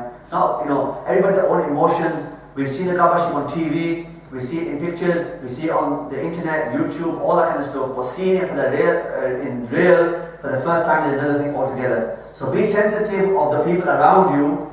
If they're crying, then leave them to it. Let them have their little moment of dua, their little connection with Allah subhanahu wa ta'ala that they've got. Let them have that moment. Okay, don't start saying, none of that. Yeah, so you go there, you do what you do, how do you only dua. If at that point you don't cry, it doesn't matter. Okay, it's not like you're not crying, that's it, something happened big. No, everybody has their own emotions. If not at that point, maybe somewhere else. Okay, feel in your heart, Ya Allah, I've come here, all this journey from Bradford to Makkah Sharif, I've said, Labbaik, I'm here, and I am actually here. Okay, you do the view of the Kaaba Sharif. So now you look at the Kaaba Sharif, this line that we put here, there isn't a line there when you're there. Okay, what it is there used to be a line, but they removed it now. Because here is the whole Tawaaf, here is the most busiest. Why? Because this is where the Tawaaf finishes, and this is where the Tawaaf starts. So this is like the busiest part. What you will have is from this corner, from the Hajj Aswad corner, to this side, there will be green light. Okay, on this wall. The far wall will be green light. That green light will be in direct line with the Hajj Aswad here. Okay? And that tells you that this line is the starting line of the Tawaaf. This is where the Tawaaf starts from. So you start your Tawaaf at the Hajj Aswad. This is where it starts, this is where it finishes. This is the starting point. Now, the best thing to do, if you're able to, is kiss the Hajj Aswad. This is what Istilam. Okay? So you kiss Hajj Aswad. It is a stone, but it's a stone that Rasulullah kissed. Okay? So we're not gonna, say, okay, we're not worshipping it, we're not doing anything like that. But because Rasulullah kissed it, we kiss it out of the fact that it's a sunnah of Rasulullah. And there are obviously many other things that come into my mind, but I'll have to skip through them because of time as well. But we basically kiss the Hajj Aswad. Now, practically, you're not going to be able to. Practically, in an ideal world, you would, but practically, you wouldn't. You're not going to be able to get there. So don't try and think, you have to punch, right? And because kissing, that is sunnah, harming another Muslim is haram. So balance that out. So basically, I'd rather give up the sunnah in this case to make sure that I'm not hurting anybody. Okay? Now when I was there, skinny guy, okay, I'm quite agile, I can move through, and I looked and I thought, okay, I can actually get there if I tried, But even then I thought, I'm going to hurt people on the way. And I'll probably hurt myself on the way as well. Is it worth it? No. Okay? You have the intention, Ya Allah, if I were able to, I would have kissed it. He said, Ya Rasulullah, if I were able to, I would have fulfilled your sunnah. But because of the situation, I didn't. And inshallah, Allah will reward you for that anyway. Because the intention is most important. So if you can't kiss it, and you won't be able to kiss it, so then what you do is you gesture towards the Hajj Aswad. Okay, so this is like it's got the silver thing around it, the casing, and it'll be on this corner there's the Kaaba Sharif door which is next to it. Okay, so this is the corner of the Hajj Aswad. Okay, what you'll do Istilam, you raise your hands up, okay, you say Bismillah, Allahu Akbar, okay, then you kiss your hands without making the kissing noise. Okay, it's not like a big mwah type of kiss like that, it's just you're gesturing the kiss, okay, that's the Istilam. Okay, if you're able to turn your chest towards the Hajj Aswad at this point, you do. If you're not able to, and most likely you won't be able to, you'll have to be starting here and you kind of turn as much as you can that way, okay? You say Bismillah, Allahu Akbar, you kiss your hand, and that's it, you'll start walking down. Okay, so now I'll wear the top sheet because I'll show you the ittiba and also the ramal as well.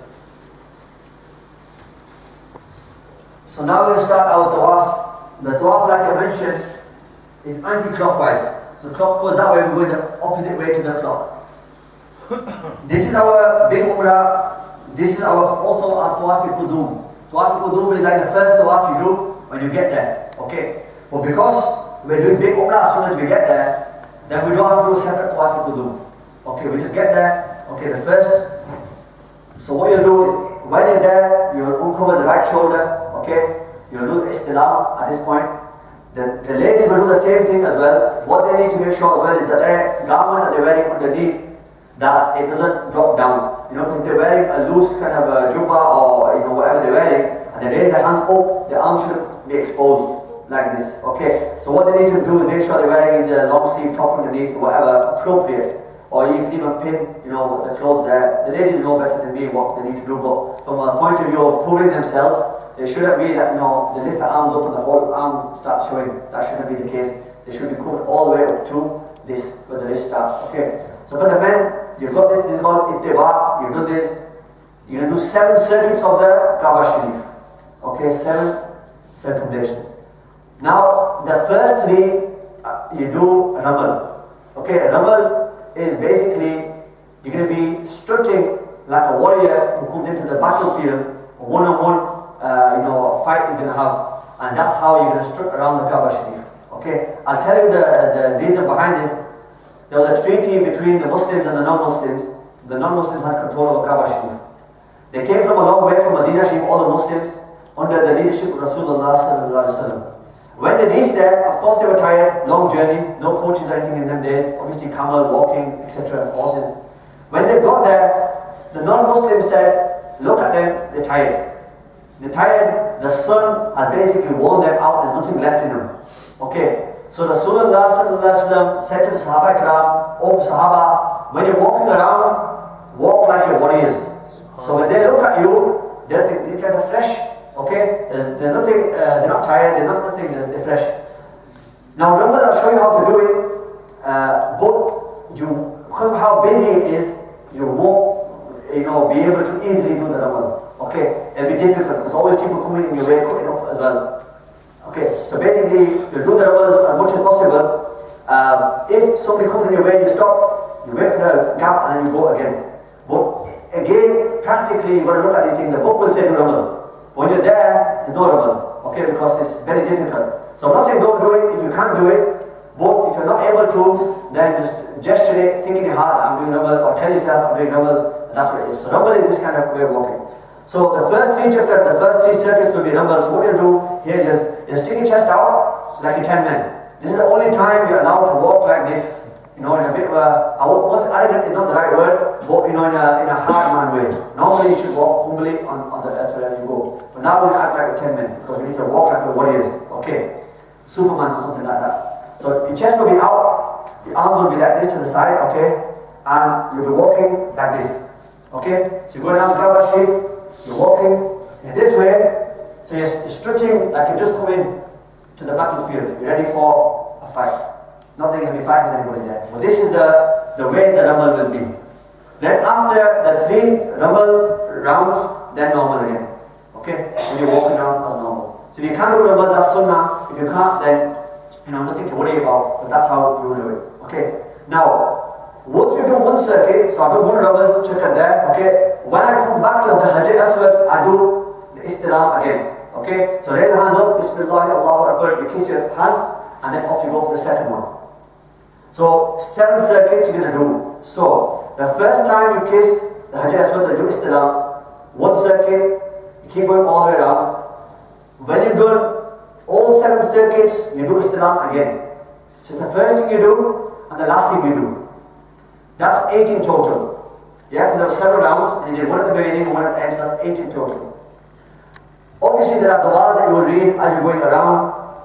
There are du'as you can read from the books which are really out of the scope of the time that we have and what I want to show you practically. But you will learn the du'as that you read.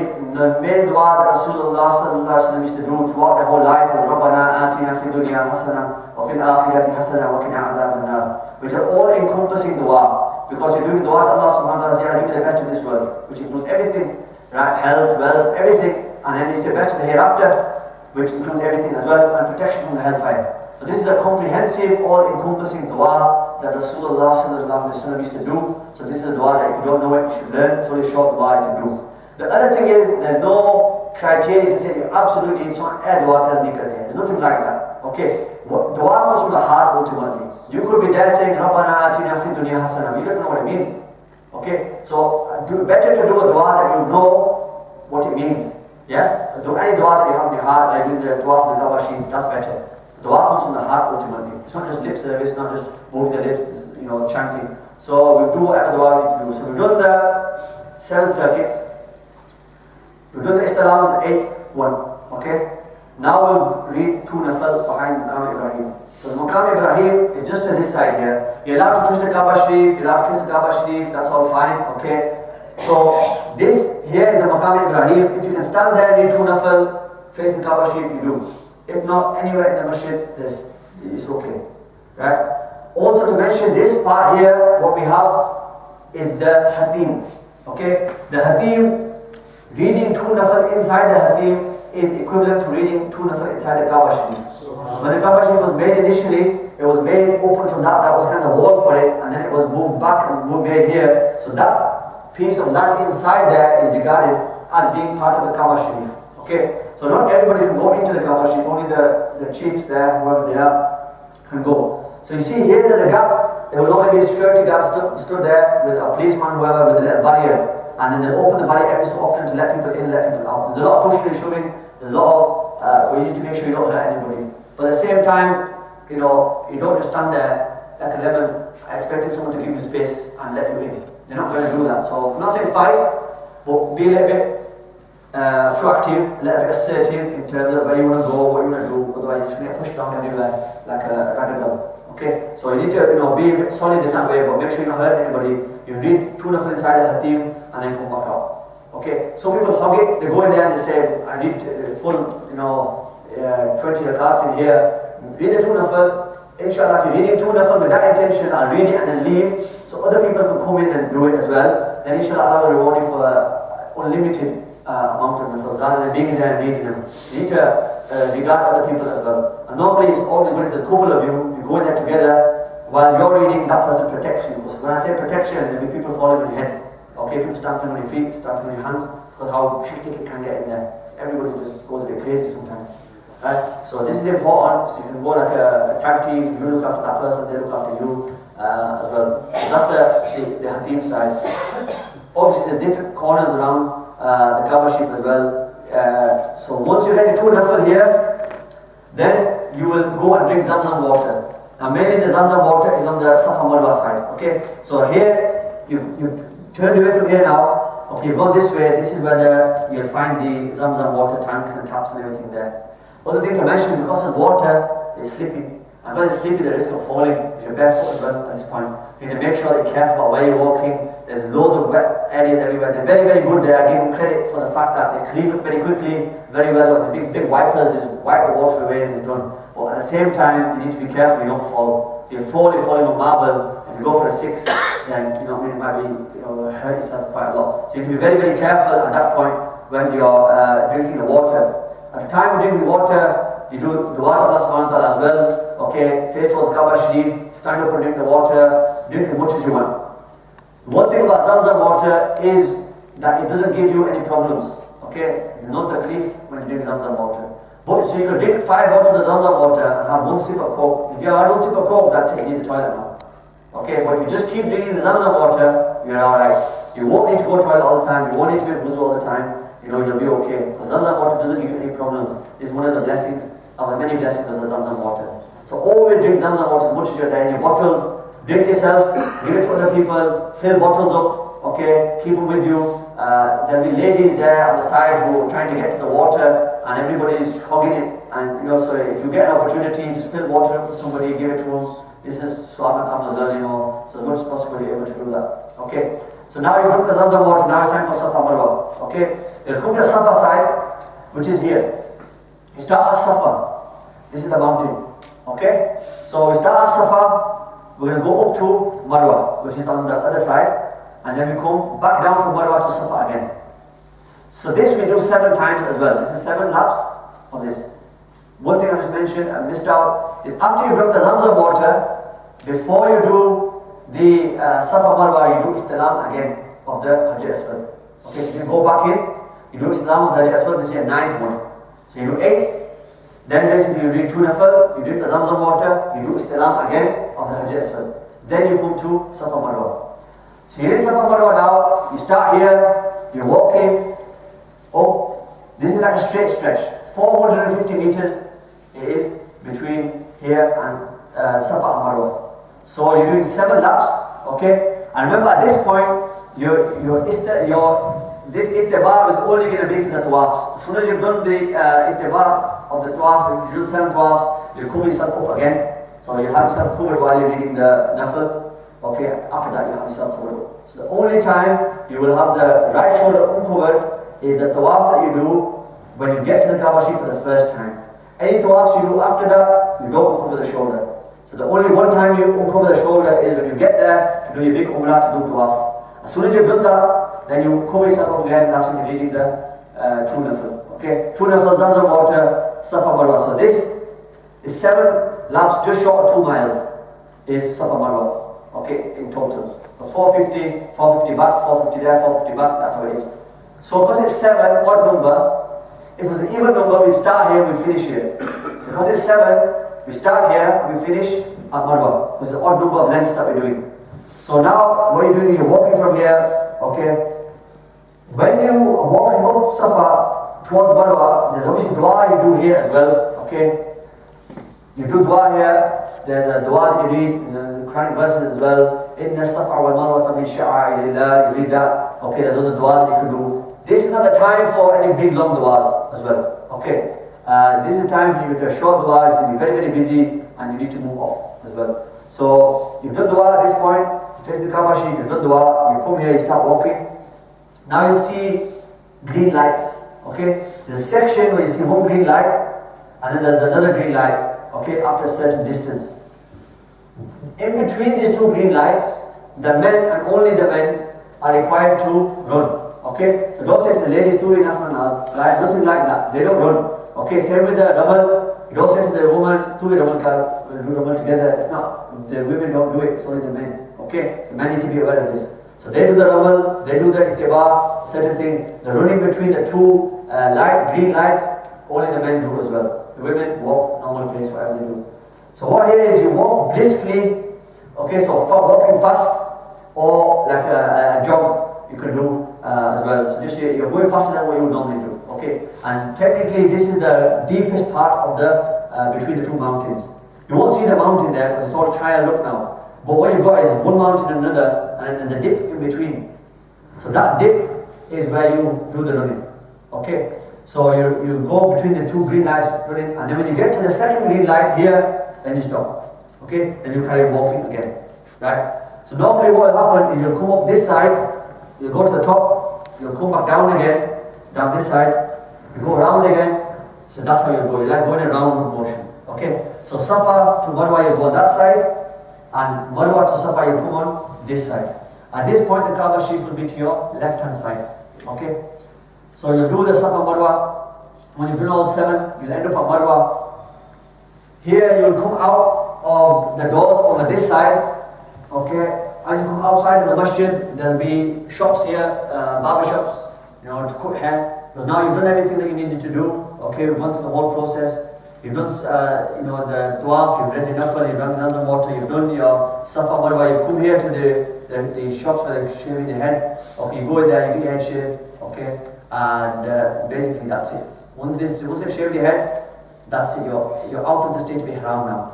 Even though you're wearing the physical ihram still until you get to your hotel and have a shower and get changed, you are in the, you're wearing the ihram, but you're out of the physical state of ihram. So the conditions of ihram don't apply to you anymore now, because your umrah is done. Having said that, if you're doing the Hajj Qiran, then all the conditions still apply. Remember, because you need to do Hajj before the conditions get lifted. We'll concentrate on the tamattu, because that's what everybody will be doing. So you get your head shaved. When you go into the barber shop as well, make sure that they put a new blade on the thing. You can do it yourself. You can do your own head yourself, that's fine. Okay. But if you go there, make sure you're using a clean blade and they'll shave your head for you. That's fine. Okay. They do seem a little bit weird when you get there, like everyone's like, the door will be locked. They'll open the door, they let you in, they lock the door again. I don't know why they do it. I'm a little bit worried of what they're going to try and do something to me. Yeah, so you go in, they lock the door, they pull the blind down, look around, I don't know what's going on. I still haven't sussed it out to this day. So I just thought, Allah help, I've come to your house, Ya Allah, right? So look after me now, as you always do. And that's it. So you quit your hair, pay them, and wait. Okay, so then you're done now, you've done the umrah. Okay, so see what the next slide is, and inshallah we can have a break.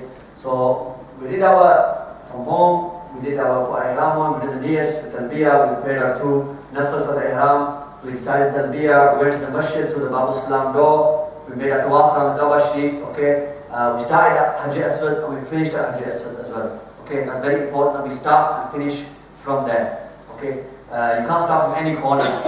It starts at Hajj Aswad. Then after that we did our nafil, we drank Zamzam water, we did Safa Marwa, okay, and we shaved our head, and then we removed the ihram. The next slide should show, if I remember rightly, another picture here. So this door here, As-Salam gate, this is what I mentioned to you where you need to go through. Okay, so this here, this is Safa Marwa, it's like that. Okay, so this is the door that you will go through. Most likely you will be living in a hotel down this way. Okay, that's most likely. So you'll be in a hotel down here, you'll come up this big road. Okay, there'll be loads of like shops and stuff on this side. Big like shopping mall there. And normally the gate people go through is the King Abdul Aziz gate. Okay, because that's the first one you get to. But try avoiding that door, come around this way. Okay, and try going through that particular door there, Babu Salam, and then you go in. And as soon as you go in through there, the good thing is that you're right at Hajj Aswad anyway. You're doing Tawaaf. After that, then you can go through any door you want, but really the sunnah is to go through that particular door there as well. Also just to mention while we're on this picture here, the house of Rasulullah sallallahu alaihi wasallam when they were born is over here, just where the As-Salam gate is, Safa Marwa there, the house is just here, that's the library now.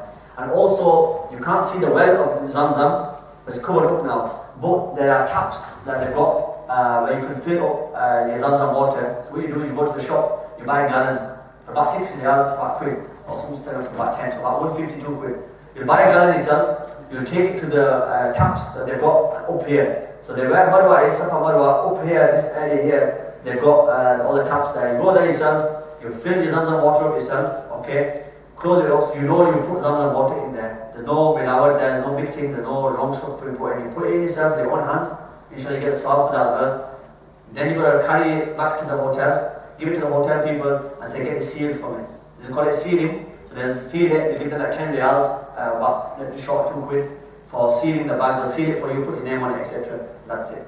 You bring that back here. It's 10 kg gallon. Each Hujjar, each Haji is allowed to bring 1 gallon back. Then you get cargo and all that different stuff as well. So Tawaaf, I mentioned this already. Tawaaf Qudum is when you get there, the initial Tawaaf, okay? That's included in our big Umrah. So Tawaaf Qudum, the first one. Tawaaf Ifada is the one that we will do. It's called Tawaaf Ziyarat as well. I'll mention this later on when we're talking about the Hajj days. Then what Tawaaf al-Wida, which is the one that we're going to do before we leave Makkah Sharif. I'll mention that when the time comes. And Tawaaf al-Nafil, now, because we've done our Umrah, we've taken our Ihram off.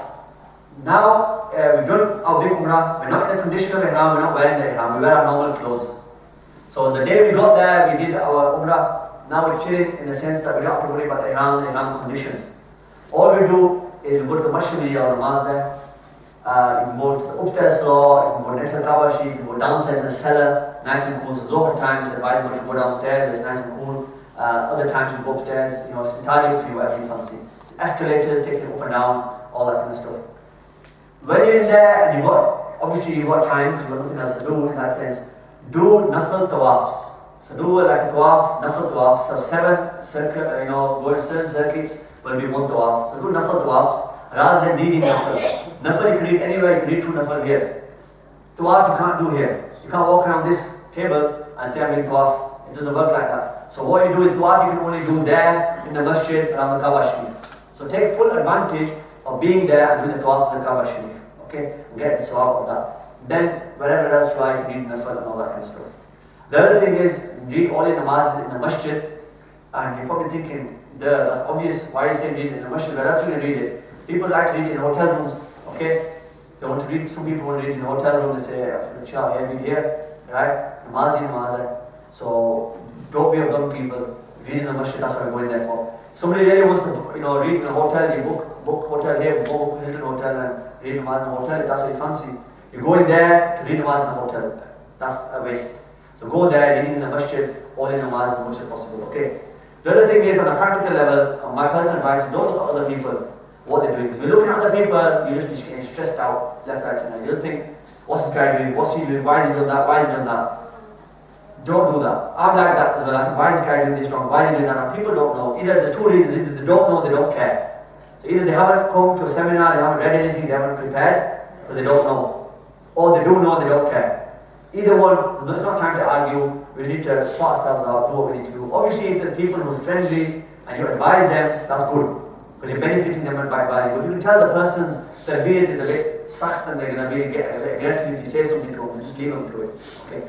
Just don't get to any arguments. Tawaf we've been through, I mentioned that to you. The only other thing to mention here is the Mizari Rahmat, which is on the top here, which comes over the Hatim. Okay? That basically, the waterfall of the Kaaba Sharif comes off there and it kind of works like a waterfall that comes down. You can read up about that as well in more detail. And this is just more pictures to show you. There's the Maqam Ibrahim that we've got there, where you can read the flood. I don't know when this picture was taken, but there's a lot busier than that. It won't look that cushy yet. You're not going to go there and have loads of space and somebody and say, read. It's really, really busy. Maybe it's time, Mars time or something like that as well. The other thing is, if you really want to touch Hajj Aswad and you really want to touch the Kaaba Sharif and you can't get in there, the best thing to do is do tawaf, close the Kaaba Sharif. When it's namaz time, everybody has to sit down to read namaz. Try reading namaz in the first row, okay? And once you read namaz in the first row, as soon as the salam zone, you read namaz, then you can try and get there. Right? Or at your own risk. Don't say, because I said, go there 4 for 6, you know what I mean, and then blame me. But people have hurt themselves quite a lot trying to get into the Hajj as well, hurting other people. Especially women need to make sure there's a lot of men out there who don't care. Man hitting into a man is different. Man hits into me, it doesn't matter. Man's hitting into me, no big deal. But you hitting into a woman is, that you need to be aware of that. But there are women out there, trust me, who will hit into you and they're not bothered. Like you've got some big women, like big men as well, and they'll barge into you and they're not bothered. What's this woman doing? She ain't bothered. She'll knock into you and push you out of the way. There's also different people from different parts of the world have different etiquettes and ways of doing things. You have some smaller people from the parts of the world are small people generally, and they'll kind of like weave their way through when running here, running there, push you. And then some bigger people from certain countries, you know what I mean? So there's a mix. So you need to be aware of that. This is going to show you about Safa Marwa here, walking up and down. We've been through that over there as well. So indeed, Safa Marwa are from the signs of Allah subhanahu wa ta'ala. This is from the Quran Sharif. Okay, these ayats are in there. So these are the signs of Allah subhanahu wa ta'ala. We go in there and we should remember this, that these signs, these mountains that we're walking in between, these are signs of Allah subhanahu wa ta'ala as well. This is again showing another picture of the Safa Marwa, and there are bits in the middle for wheelchairs. Wheelchair users can use a section in the middle. Otherwise, you start from Safa down here, you go up all the way down, so you're walking around in this way. And these are the green lights, like our green things that we've got there. That's when you walk fast in that area. Men only, okay? And like I mentioned, 450 meters is the distance between that. So if you're generally not used to walking, then get walking, try getting a little bit fit so that when you're there, you're not running out of breath as well. But sometimes the good thing is that adrenaline keeps you going. So if you get tired, adrenaline keeps you going and you think, I want to get to the end. Okay. Cutting of the hair, again for the men, I mentioned shaving is best. For the women, they would do is they clip their hair one digit of the finger. So you have hand here, you have 2 digits on the thumb, you have 3 digits on each finger. In our Molana we call it pota. Yeah? So this pota that you have here, this digit, what they do is they get their hair and they'll wrap the hair around the digit, okay, once, and that's it. That's 1 digit now. And then what they do, get scissors and clip the hair. And that's it. That's their equivalent of the shaving of the hair. But they absolutely don't shave the hair, they don't remove any more hair than that as well. That's what they do. So this is after the Umrah. We mentioned this, after you complete the Umrah, you go back to the hotel. Mentioned the barber shops to you already. I mentioned the valuables, keeping them hidden and secure at all times. Using the belt that I mentioned to you as well. So like I said, when you put the belt on, don't have the belt showing. Put the belt on and hide the belt as well. Okay. Don't do Tawaaf in a jubba with money in your pocket, because you'll get nicked. You won't even realize. Because it's so much busy and you get pushed and shoved, and then the time you think you're, I don't know, on a shipwreck or something, on the Titanic, and you might fall over. There's so many people going this way and that way, right? You need to make sure that people are just the experienced professional people out there will pickpockets, and they'll wipe your pocket like that. And the other thing is very shalom is that they can actually get hold of your pocket and just cut it. And they cut that, they can cut you easily as well. So basically wear a jubba, make sure it's got zips, or even if there's zips, they'll get into your zips as well. So you need to be very, very careful. The main thing to do is use the belt. Okay? And that's it to this point. One last thing to mention before the break is when we come back, inshallah, we'll go through the days of Hajj. I will take you to Mina, and then we'll go to Arafat, Muzdalifah, we'll go through the whole thing there. Before we break, one thing to mention is you've done your big Umrah. Now, in the meantime, between the time when you're there, you're doing your big Umrah and the 8th of Dhul Hijjah, you have time. In this time, we do optional Tawaafs. We can also do extra Umrahs as well. Okay? Quickly, the way you do this is you go to Masjid Aisha, okay, in a taxi. You have your Ihram at the hotel. You go to get into a taxi, it takes you to Masjid Aisha. You go to Masjid Aisha, you need 2 nafil there. You do your intention there. You read your Talbiyyah there. You read the Talbiyyah, you come into the Haram Sharif again. You come into the Bab Salam door, okay, and then same again. Okay, you do your Tawaaf, your 2 nafil in the Zamzam water, Safa Marwa, shaving your head again, okay, or for the ladies, clipping the hair again, and that's another Umrah. So in that time, you can do as many Umrahs as you want.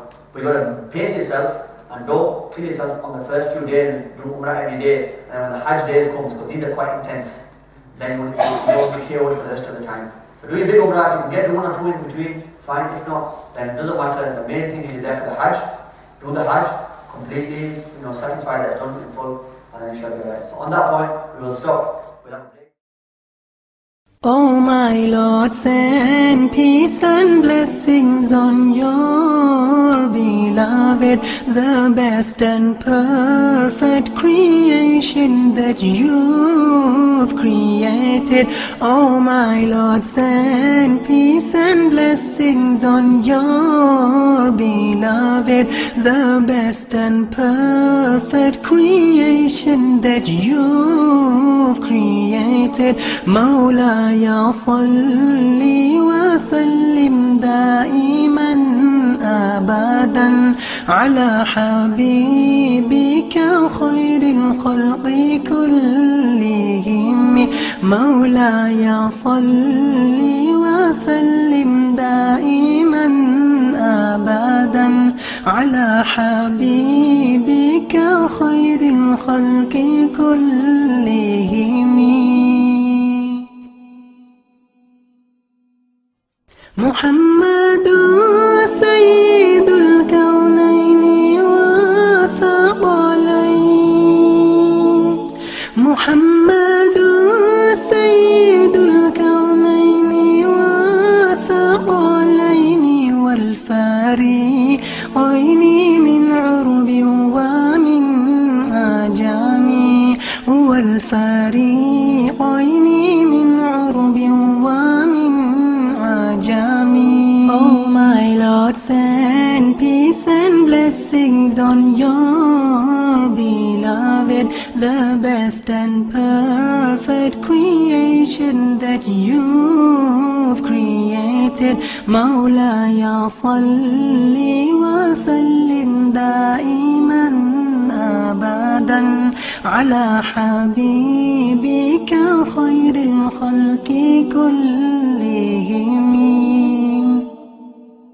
نبينا